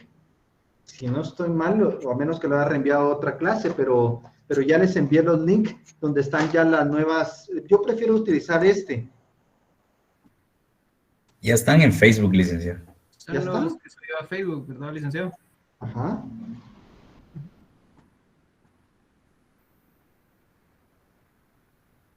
Entonces, sí, eso sería. Yo considero que eso vamos a utilizar. Igual que el año pasado, y fue en particular. Lo que pasa es que yo tuve problemas en el semestre pasado porque no tenía habilitado lo que era mi usuario o sea, sí tenía correo institucional, pero no tenía habilitado mi usuario. Entonces, si no tenía habilitado mi usuario, existe problema que el Drive que nos dan, donde se soporta, se cierra y no tengo ese acceso ilimitado. Ese es el problema y no puedo utilizar también con las limitaciones de la plataforma Camit, solo me permite 100. Entonces, hasta este semestre me lo arreglaron, pero mejor prefiero de momento tenerlo en la nube de mi correo personal y pues ahí hacerlo igual que el semestre pasado, igual que los años anteriores. Ok, gracias. La otra pregunta es con respecto al protocolo en el inciso J, donde usted nos dice que debe acompañar los atestados. Mi pregunta es, ¿esos atestados los hacemos a mano o solo o llenamos uno que ya esté y llenamos solo los datos que son los que coloca el Archivo General de Protocolos? Muy bien, muy buena pregunta. Los atestados pueden ustedes ya en determinado momento adaptarlos a sus casos. O sea, si ya tienen el formato, pueden dibujarlo, pueden sobremontarlo, pueden hacerlo en forma digital, no hay ningún problema haciendo lo propio, ¿de acuerdo? Tampoco es copy-paste, pero sí hay que hacerlo, por ejemplo, con sus datos, con lo que refiera a lo que corresponde. Eso no hay problema. Lo que sí es a mano, la parte instrumental, la razón de cierre y el índice de protocolo. Eso sí es a mano o a máquina de escribir. Ok, y ahora con respecto al inciso D, que es la carátula, donde dice carátula acompañando copia de esta hoja. Entonces mi pregunta es, ¿esa hoja va a ir después de la carátula? Ah, muy bien. Esto en la práctica no va a existir en el protocolo, pero lo pueden insertar en determinado momento como hoja carátula, la primera hoja, y después vendría que lo primero que va a haber escaneado. La compraventa del bien inmueble con garantía hipotecaria. No, lo primero que va esta hoja que nos dio usted de carnet impar, en mi caso. No, esa sería la carátula, por lo que es solo para efectos de poder instruir o de calificar. Pero ¿qué es lo que vendría primero, después de esa hoja? El índice. No, ahí ya les voy restando puntos. ¿Qué es lo primero del protocolo que uno ve? La pasta. La pasta, empastado. Claro, bueno, yo sé que no va a ser un empastado material, pero por lo menos pueden simular que está empastado. Entonces, la primero que voy a ver es el empastado. Ya posteriormente vendría la primera hoja. Si fuera físico, pues lo primero que me presentan que esté debidamente empastado. Ok, gracias, Lick. Ahora, la otra pregunta es con respecto a la clave en esa hoja donde dice carnet impar. La clave a veces puede variar porque... Sí, no sé. Es que todavía tenemos el problema que no tenemos un listado oficial. Entonces, dejémoslo pendiente. Yo, por lo menos, si para el parcial no tenemos todavía un listado oficial, yo espero este fin de semana publicar y hacer mención de un listado que yo voy a crear que puede ser modificado todavía aún. ¿De acuerdo? Nosotros tenemos examen la otra semana, ¿verdad? Sí. ¿El día qué es? Es primero el viernes 2 de septiembre. Día viernes. Muy bien, si en caso no tuvieran clases el día jueves, por favor avísenme, porque así logramos tener todavía un pequeño simulacro de examen o tal vez resolver algunas últimas dudas finales. Ustedes me dicen si tienen clases el jueves, por favor pregúntenselo a sus docentes si van a dar clases el jueves. Si no, pues yo los puedo apoyar con esto, preguntas para poder coordinar el examen, ¿de acuerdo? Ok, gracias, muy amable. ¿Les están dando clases entre exámenes? Pregunto a todos los docentes, algunos. No dan. Bueno, solo yo entonces, bueno, está bien.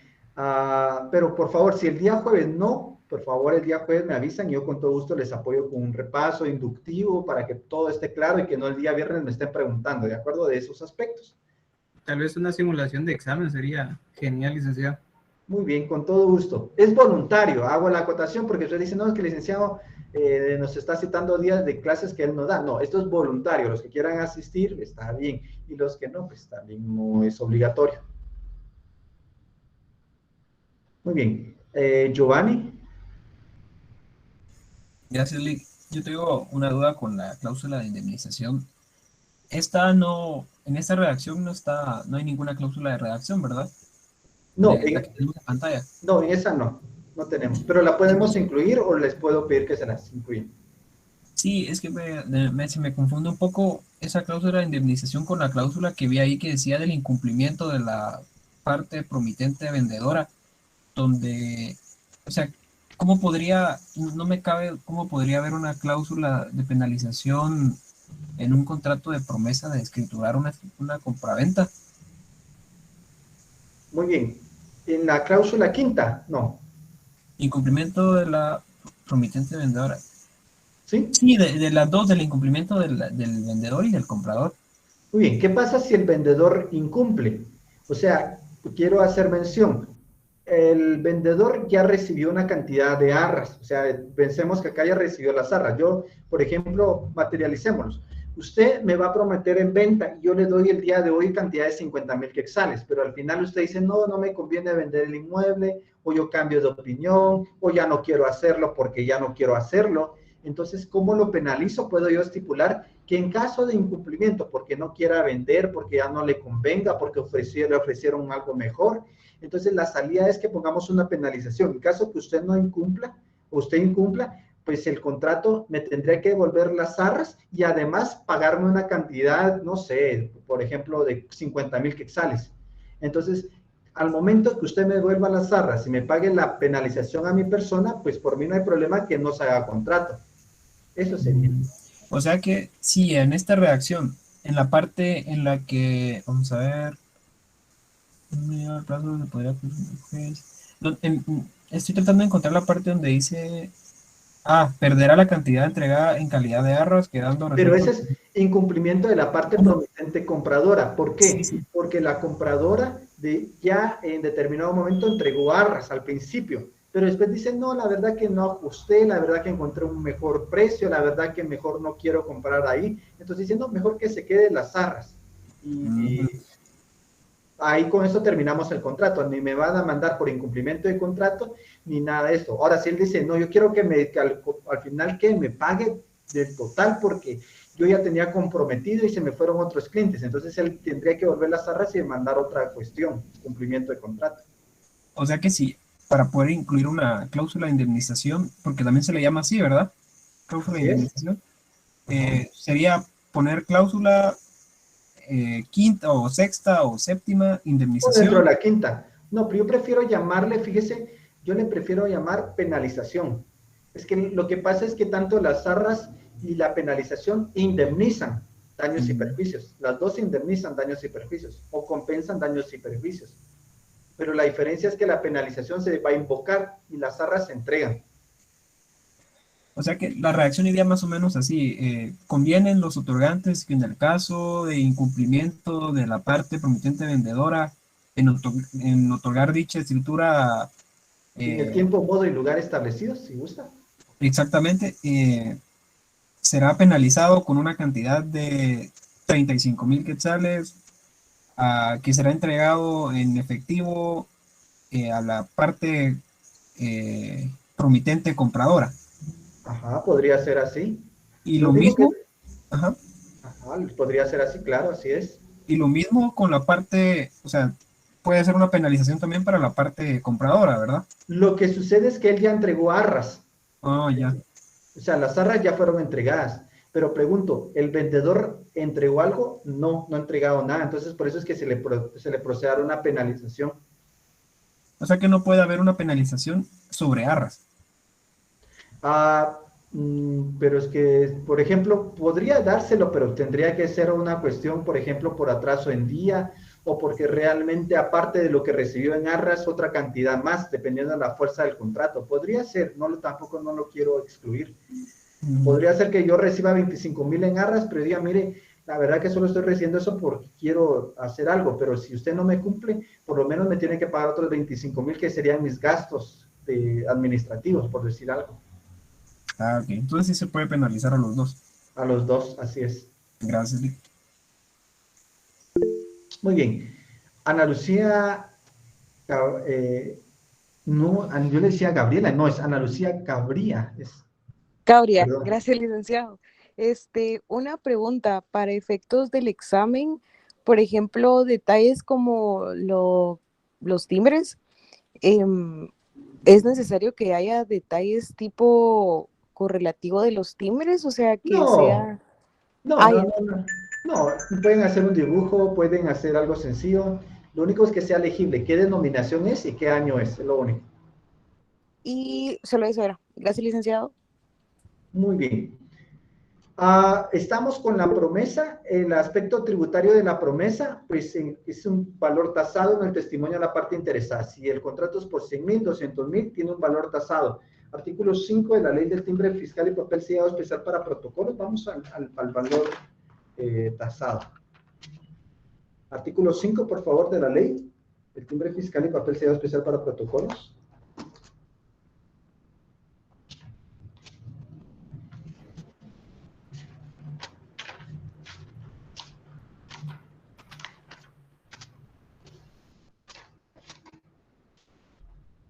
Por favor, lo leemos.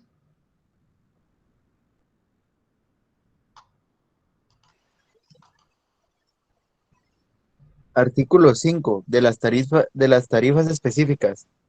El Numeral impuesto 16. Sí, vamos bien. Y después nos vamos al numeral 16.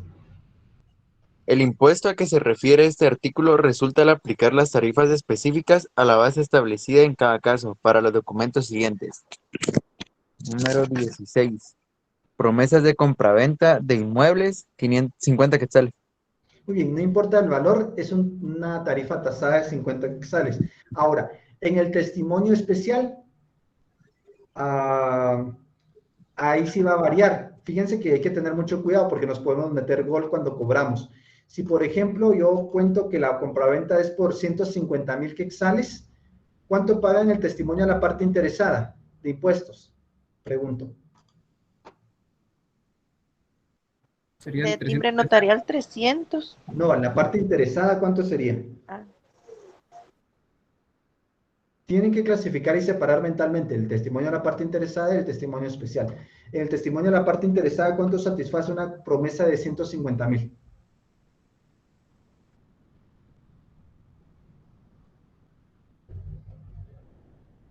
50 quetzales. 50 quetzales es una tarifa tasada, no importa el valor. Ahí no me vayan a fallar, por favor, mis estimados estudiantes. Les quiero pedir un favor a todos. Presten mucha atención, mucho cuidado. No se vayan a confiar con el examen de notariado. Notariado no importa que sea en línea, es un examen exigente. Es un examen que quiere mucho análisis, que quiere mucho cuidado, con mucha concentración, mucho detalle. ¿De acuerdo? Así es el notariado en la práctica y así va a ser no importa que sea en línea, no importa que van a tener todas sus leyes, van a tener que tener mucho cuidado, ¿de acuerdo? Ahora, en el testimonio especial, esa promesa, ¿cuánto va a pagar? Bueno, 50 quetzales de timbre fiscal más el cajonero de 50 centavos por razón de registro. Un timbre de 50 centavos por razón de registro, ¿de acuerdo? La otra pregunta, en el testimonio especial, ¿cuánto paga entonces? 300 quetzales, licenciado. ¿Cuánto? Si es de 150,000, 300 quetzales. De timbre notarial, más 50 centavos en cada hoja, Lic, de timbre fiscal. Muy bien, respuesta correcta serían 300 quetzales de timbre notarial más 50 de timbre fiscal por hoja, por favor. Otro ejercicio, si la promesa es por 100,000 quetzales, ¿cuánto paga en el testimonio la parte interesada? De igual manera, 50 quetzales de... Muy bien. Y más 50 centavos por razón de registro. No se les olvide porque también es parte del impuesto. Licenciado, ¿y por esos 50 centavos puedo tener problemas? Sí, si el operador se da cuenta, pues no puede suspender. La otra pregunta, ¿y el testimonio especial cuánto paga esa promesa? Serían 200 quetzales, porque son 2 por millar. Muy bien. ¿Más? 50 centavos de timbre fiscal por cada hoja. Muy bien. Ahí estamos con el impuesto a pagar acotación. Si yo le prometo en venta un vehículo por 50,000 quetzales, ¿cuánto paga en el testimonio a la parte interesada? 50 quetzales, licenciado, y 50 centavos. Norma, claro que también intervino. Gracias, William. Sí, 50 quetzales porque es un impuesto tasado de timbre fiscal y 50 centavos por razón de registro. ¿Alguien más? ¿Todos están de acuerdo?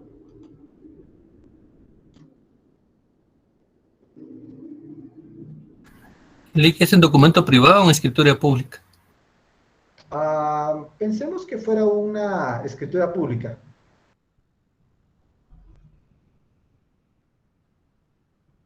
Ya que es un vehículo clásico, es una buena inversión.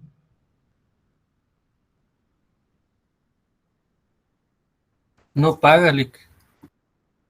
Fíjense que es interesante, porque ya se dieron cuenta, la ley estipula promesas de compraventa de ¿qué? De bienes ¿qué? Inmuebles.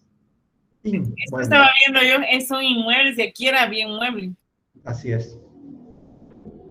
Así es.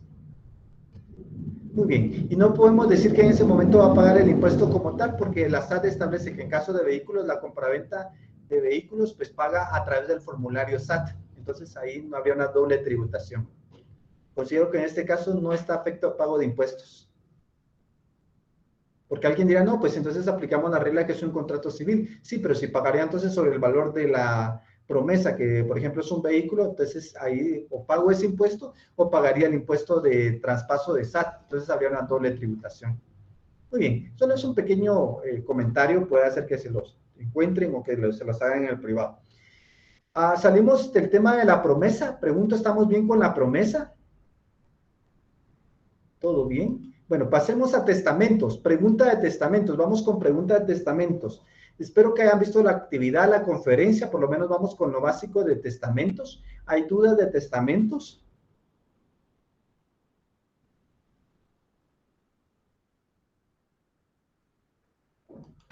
Lic, buenas tardes. Yo tenía una duda en relación a la promesa. No sé si todavía la puedo hacer.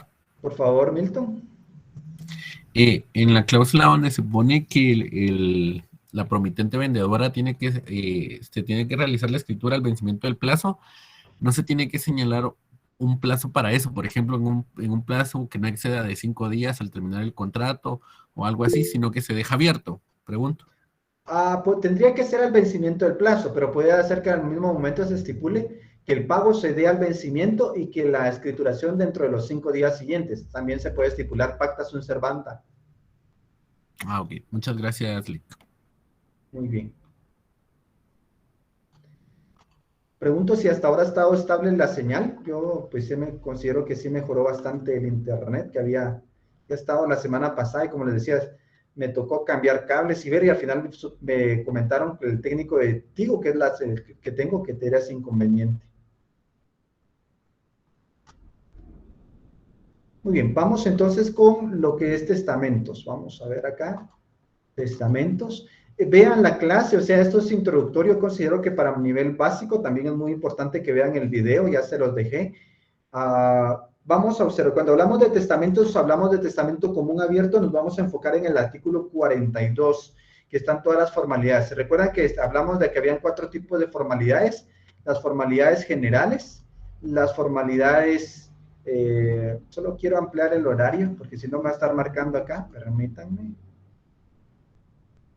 Si no, voy a tener que estar empleando a cada uno para que vuelvan a entrar si lo saca a la reunión. Solo voy a ampliar acá. Vamos a ampliar otro un poquito más. 7 y 15, 7, sin cálculo y otros.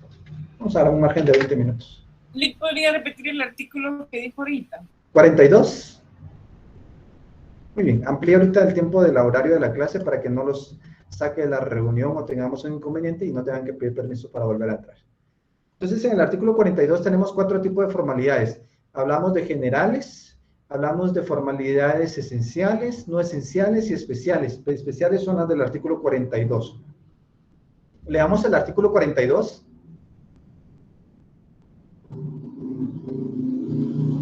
Artículo 42, Código de Notariado. La escritura pública de testamento, además de las formalidades generales... ¿Qué generales? La del artículo 29. Así es. Contendrá las especiales siguientes. Numeral 1.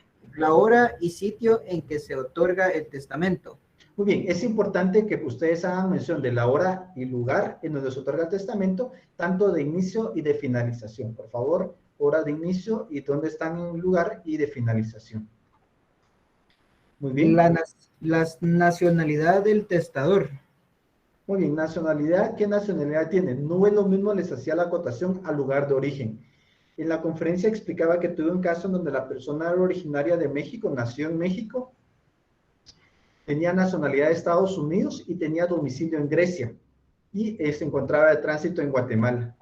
De hecho, les quiero comentar que una escritura que le autoricé, la hice en Miraflores, o sea, ellos me contactaron por internet y ahí hicimos toda la documentación. Entonces, en Miraflores, sí, Miraflores fue una de esas bancas, mesas de comedor, ahí fue donde hice, pero bastante. Y al día siguiente o los 2 días iba a Grecia. Yo dije, si esto no me sale bien, ¿cuándo voy a Grecia? O cuando me envía documentación de Grecia, entonces hay que tener mucho cuidado. Sigamos. Numeral 3, la presencia de 2 testigos que reúnan las calidades que exige esta ley. Que son civilmente capaces, idóneos, conocidos por el notario o identificarlo por los medios legales.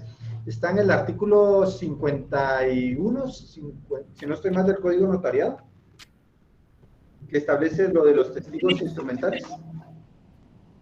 ¿Lo leo o sigo con Sí, lo concatenamos para que no se los olvide. Si estas palabritas no lo llevan, van a tener problemas. En el examen, puntos. En la vida real, más que puntos.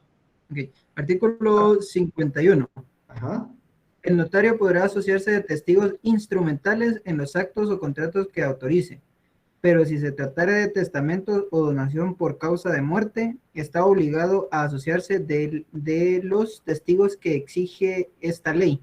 2, ya vimos, ahí va concatenado con el artículo 42, el artículo 42, que lo acabamos de leer, y también leamos el artículo 52.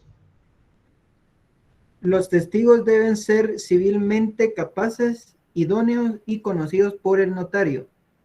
Si el notario no los conociere con anterioridad, deberá cerciorarse de su identidad por los medios legales.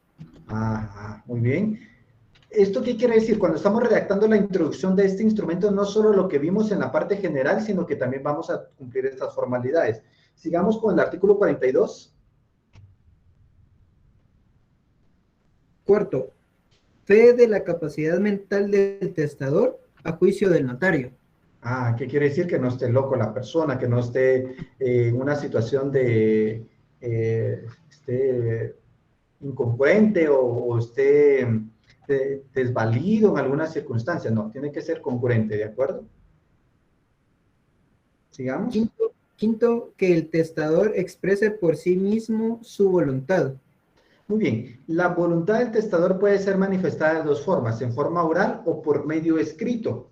Recuerden que la voluntad del testador se puede expresar de 2 formas, en forma verbal o por forma escrita. ¿Esto en dónde lo vemos? Vamos al Código Civil, porque eso va concatenado en el Código Civil.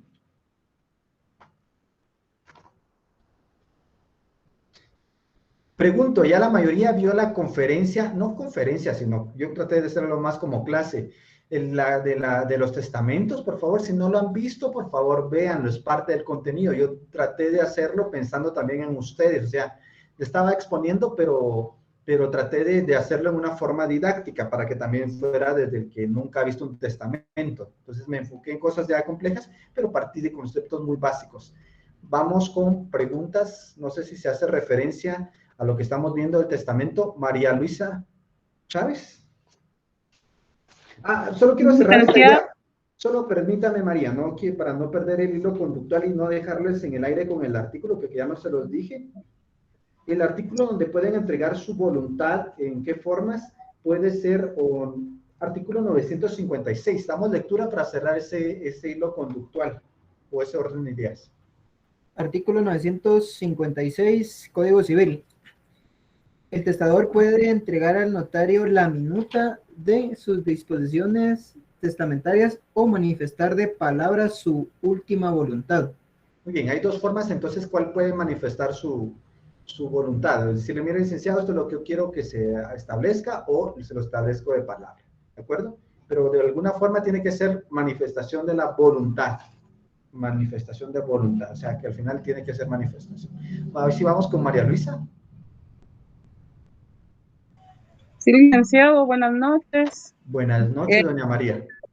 solo con una pregunta, licenciado, que estaba usted hablando la vez pasada del timbre, que había que perforarlo, pero yo estoy con la duda, ¿se va a perforar solo el timbre o ya cuando esté pegado en la hoja se perfora la hoja también? Se perfora conjuntamente con donde sea adherido.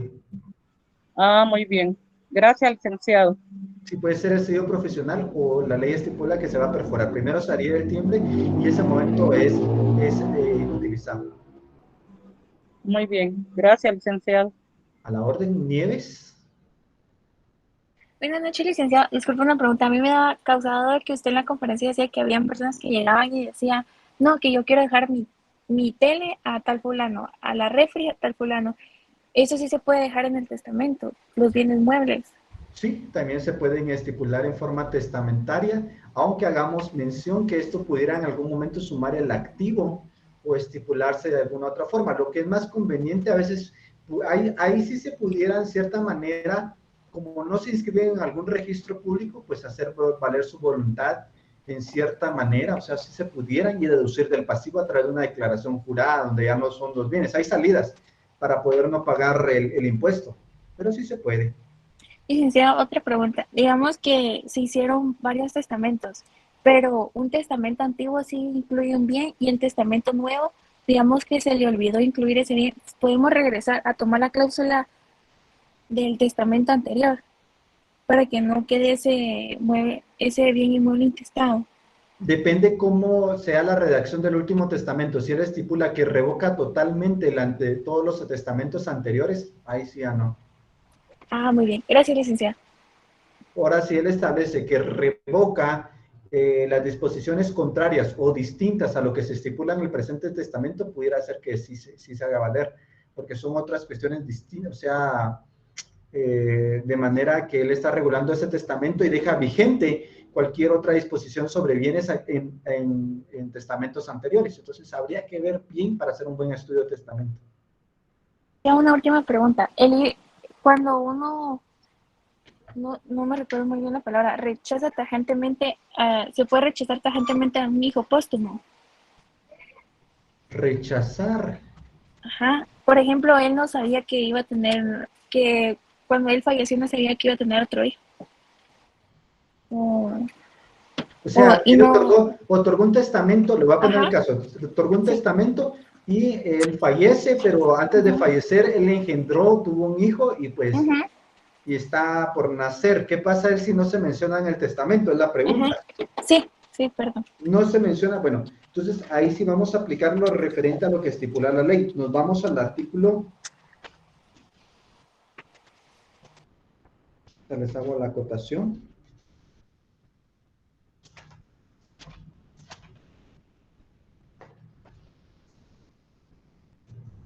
Artículo 941, el hijo póstumo. ¿Se lo leo, licenciado? Por favor. Artículo 941. El hijo póstumo o el nacido después de hecho el testamento, si no hubieren sido desheredados de manera expresa y el testador hubiera distribuido desigualmente sus bienes entre los hijos, tendrá derecho a una parte de la herencia equivalente a la porción que les correspondería si toda la herencia se hubiera repartido en partes iguales. Entonces, si él no estipuló que desheredara en forma expresa a cualquier otra persona fuera de las mencionadas en el presente testamento, sí tiene derecho. Ya, disculpe, y si no fue como en el artículo dice que si fuera proporcional y si no, el testador lo hizo desproporcional. Es esto, si fuera desproporcional se le da en forma de parte alícuota, lo que sí puede variar. ¿Qué pasa entonces si él lo deja a personas que no son sus hijos? Segundo párrafo, sigamos. Si los herederos testamentarios no son hijos del testador, el hijo póstumo y el nacido después de hecho el testamento que no hubiere sido desheredado expresamente, tendrá derecho al 50% de la herencia. Muy bien, sigamos. En ambos casos, la porción hereditaria que corresponda al hijo póstumo o al nacido después de hecho el testamento se deducirá a prórrata de la porción correspondiente a los herederos testamentarios. Muy bien, ahí estamos. Muy bien, vamos con César. Gracias, Lic. Mire, tengo Gracias, varias licenciado. La primera es cuando en un testamento son bienes muebles, por ejemplo, una vajilla, una refri y demás. ¿Se hace todo el procedimiento del testamento, la erradicación, junta de herederos, avalúo, o qué se hace? No, fíjese que hay otra salida, como son bienes muebles no insusceptibles de ser inscritos, se puede establecer. Recuérdese que la forma de revocar los testamentos son de distinta manera. Entonces yo puedo tener una junta con los herederos y establecer que ellos entran en posesión de los mismos y de esa manera pues establecer que ya no cuentan como el activo y ahí los podríamos sacar. Es la forma que podría darse para no estipularse como un activo y que pague impuestos sobre esto. Sí se pudiera hacer. Recuerde que también los bienes en cierta manera pueden pagar impuestos al momento de sucesión, pero lo que podríamos acordar es que en esta manera, si todos están de acuerdo, que se establezca que entran en posesión, se hace una declaración jurada y al momento de erradicar el proceso que esos bienes ya no están dentro de los bienes relictos. Ah, bueno, y si ese testamento solo fue por esos bienes, o sea, porque la señora no tuviera algún inmueble inscrito. Ya no radicamos ningún sucesorio. Y si hay un vehículo, sí. Si hay un vehículo, sí hay que sacar el proceso sucesorio porque ese sí tiene registro. Acá estamos hablando de bienes no registrables. Si en algún momento hay un bien mueble registrable, sí tenemos que sacar el sucesorio. No puede hacerse de esa forma. Cualquier inmueble que esté inscrito tiene que seguir el proceso. Ah, muy bien. Y otra pregunta. En dado caso, hubiera una casa intestada y por X o Y razón había una deuda de por medio y solo una parte de los herederos pues pagaron esa deuda y los otros no, siempre tienen el derecho por igual como herederos o de qué forma se puede solucionar eso. Yo pensaría que por la parte de la acreeduría que también comparezca a demandar o a los que no han pagado por la parte alícuota y que eso sea deducido, o sea, que se deduzca la masa hereditaria. Ah, sí, es que por ejemplo, estaba el caso de que estaba la propiedad y los hijos sin enterarse, pues había una deuda de por medio. La cosa que discutieron por el pago de la deuda y solo, son 6 hijos, solo 3 pagaron esa deuda al acreedor, ¿verdad? El que se tenía la deuda, y los otros 3 no. Pero ahora hay un conflicto en que a los que pagaron pues les pertenece más de la masa hereditaria que a los que no pagaron. Tendría que plantear derecho a repetir para que sea jurídicamente. Si no quiere hacerse valer el derecho a repetir y que se pueda deducir de la masa hereditaria. Se reduce y al final lo que quede por partes iguales. Sí, o sea, lo que pretenden es que les compensen, pero por eso ellos sí ya se había una subrogación por cierta manera porque pagaron. Recuerda que paga el que paga subroga en la titularidad, entonces ellos podrían pasar a ser acreedores y también deducir que es el de la masa hereditaria y tener una mayor parte por consecuencia. Mayor parte en la proporción a la hora de dividir tendría derecho. Así es. O ya sea liquidar esa deuda y que todo sea por igual. Así es. Muy bien. Ya salí. Giovanni. Gracias, Lic. A mí me surgió una duda ahorita que intervinieron los compañeros. Con esto del hijo póstumo, si yo vengo y tengo 3 hijos, bueno, tengo 4 hijos. ¿Tiene 4? Supongamos, ¿verdad? En el supuesto, está bien. Y yo quiero dejar mi herencia para ellos, para esos 4, yo en la redacción tendría que poner les dejo mi herencia a mi hijo Juan, a mi hijo Pedro y a mi hijo José. Entonces, eso el hijo póstumo ya no tendría nada que ver ahí porque fue números clausus, o sea, no dije a mis hijos en general. No, pero tendría que agregar esa cláusula y que deshereda en forma expresa a cualquier otra persona fuera de las mencionadas en el presente testamento. O sea, que hay que ponerlo de forma expresa. Sí, porque si no, usted está estipulando que es que el hijo póstumo es porque yo no sabía que existía, entonces la ley le da ese beneficio, pero si usted es claro en estipular que únicamente que su voluntad es que para ellos va a ser la herencia es que ya no hay otro, aunque aparezcan más hijos, aunque reclamen más hijos, aunque usted tenga más adelante otros. Usted dice solo para ellos, entonces ellos ya se entienden desheredados en forma expresa. Ah, ya. Y otra pregunta que me surgió con esto de que también se pueden heredar cosas, muebles como televisores y todo eso. Hay unos videos que yo miro que en México llegan a recoger los televisores a los cuartos cuando hacen embargos y todo eso. Entonces eso me dio una duda. O sea, yo puedo venir y decir de que tengo un televisor y tengo 3 televisores y que los 3 televisores se los dejo a mis hijos y todo eso, pero como no se puede comprobar eso, la propiedad, ¿cómo puedo? O sea, puede que el televisor de que el señor dijo que era suyo, probablemente no sea de él y que pudo haber sido de su nuera que vive en la misma casa. Entonces, en ese caso, ¿cómo podría, en este caso, la nuera decir que ese televisor es suyo, mostrando nada más la factura? Así es. O sea, y va a hacerse bajo juramento, declara bajo juramento la persona que es poseedor o es propietario de tal bien mueble, sería bajo juramento. Y eso admite, salvo prueba en contrario, que sería el documento otro título. La factura, o sea, admite prueba en contrario. O sea que si esa persona hubiera tirado la factura a la basura, su televisor lo pierde. Lo pierde, sí, a menos que también pues ya sea otro medio probatorio, pero recuerde que declaraba juramento. ¿Quién tiene la posesión?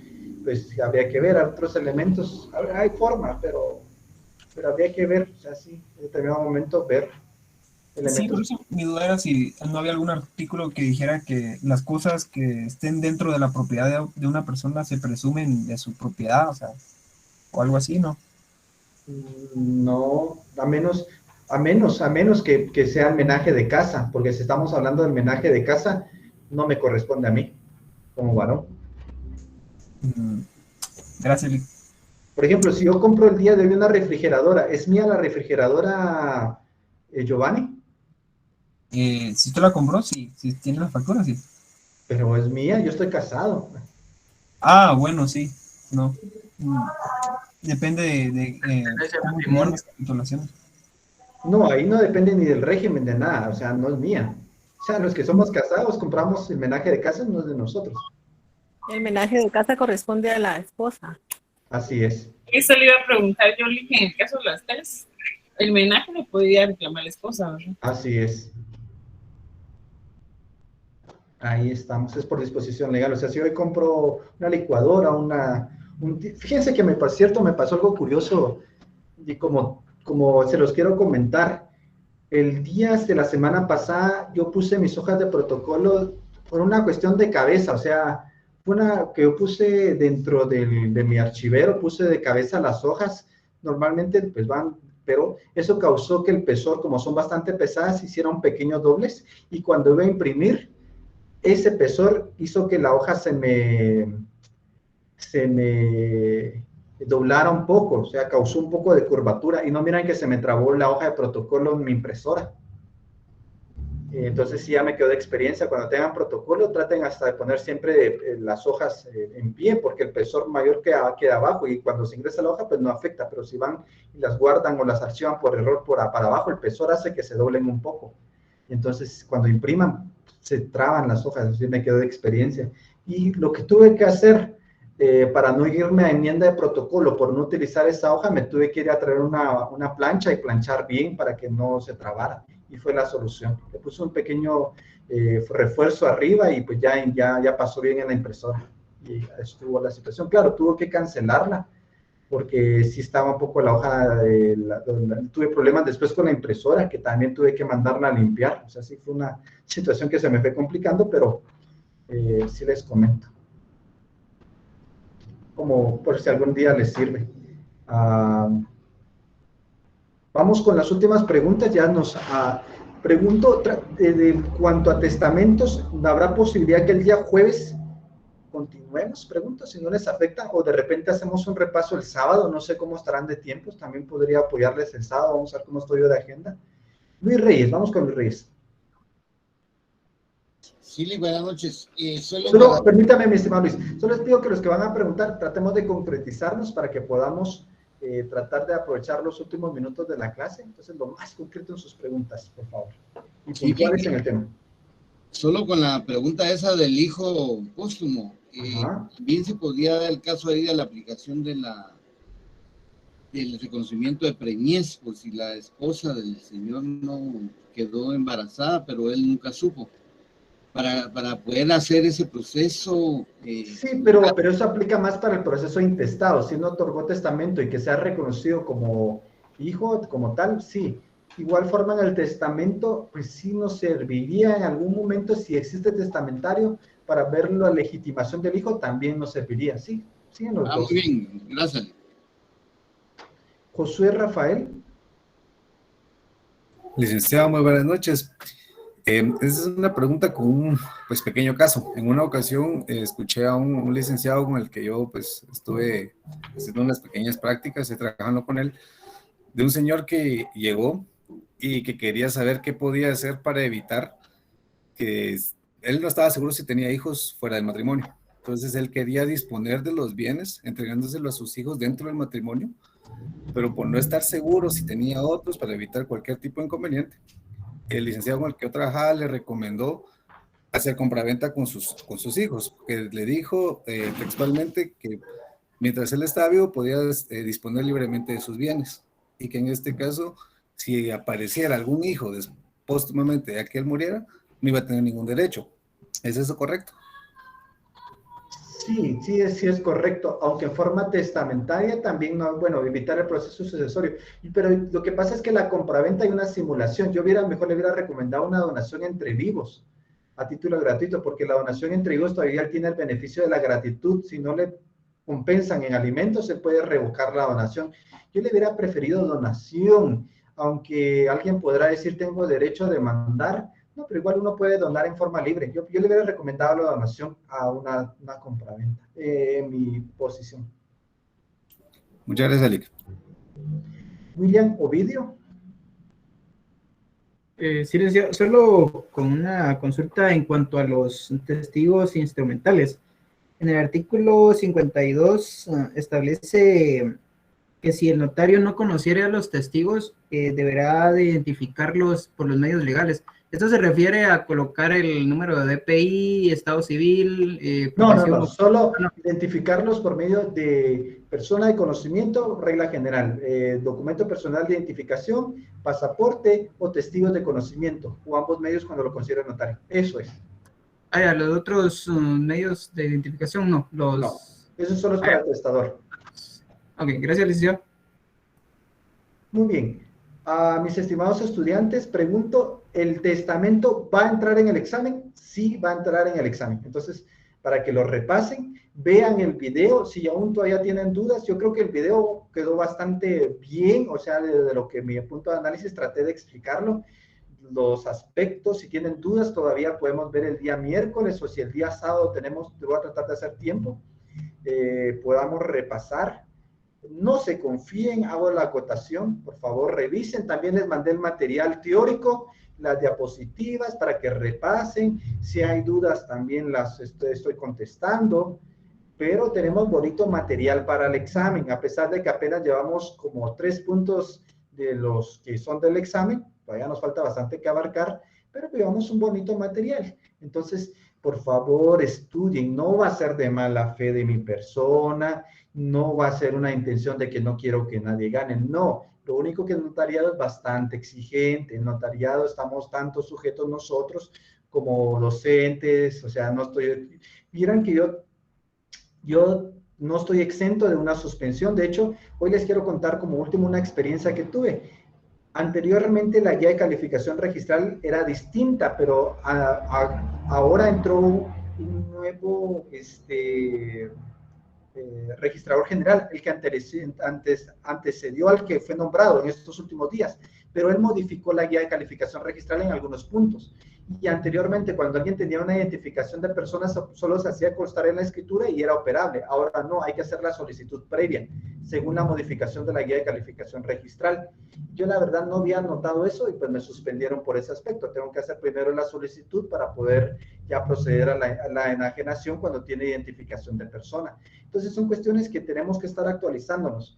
el Pineda, creo que era el anterior registrador, no sé si me equivoco, pero modificó la guía en algunos, bueno, modificaron, no él la modificó en sí, sino que es con fundamento hay una comisión, pero se dio en el periodo del tal vez mi planteamiento fue mal, no él la modificó como tal, sino que fue la comisión, entonces se dieron unas actualizaciones por parte de las guías de calificación registral y en esos aspectos cambió. La cuestión es que yo no había notado ese aspecto y pues ahora tengo esa mi suspensión que tengo que ir a recoger y solventar. Entonces, les hago la acotación, tenemos que estar actualizando, estar leyendo, estar cotejando, porque no importa que anteriormente se hacía así, el derecho va evolucionando.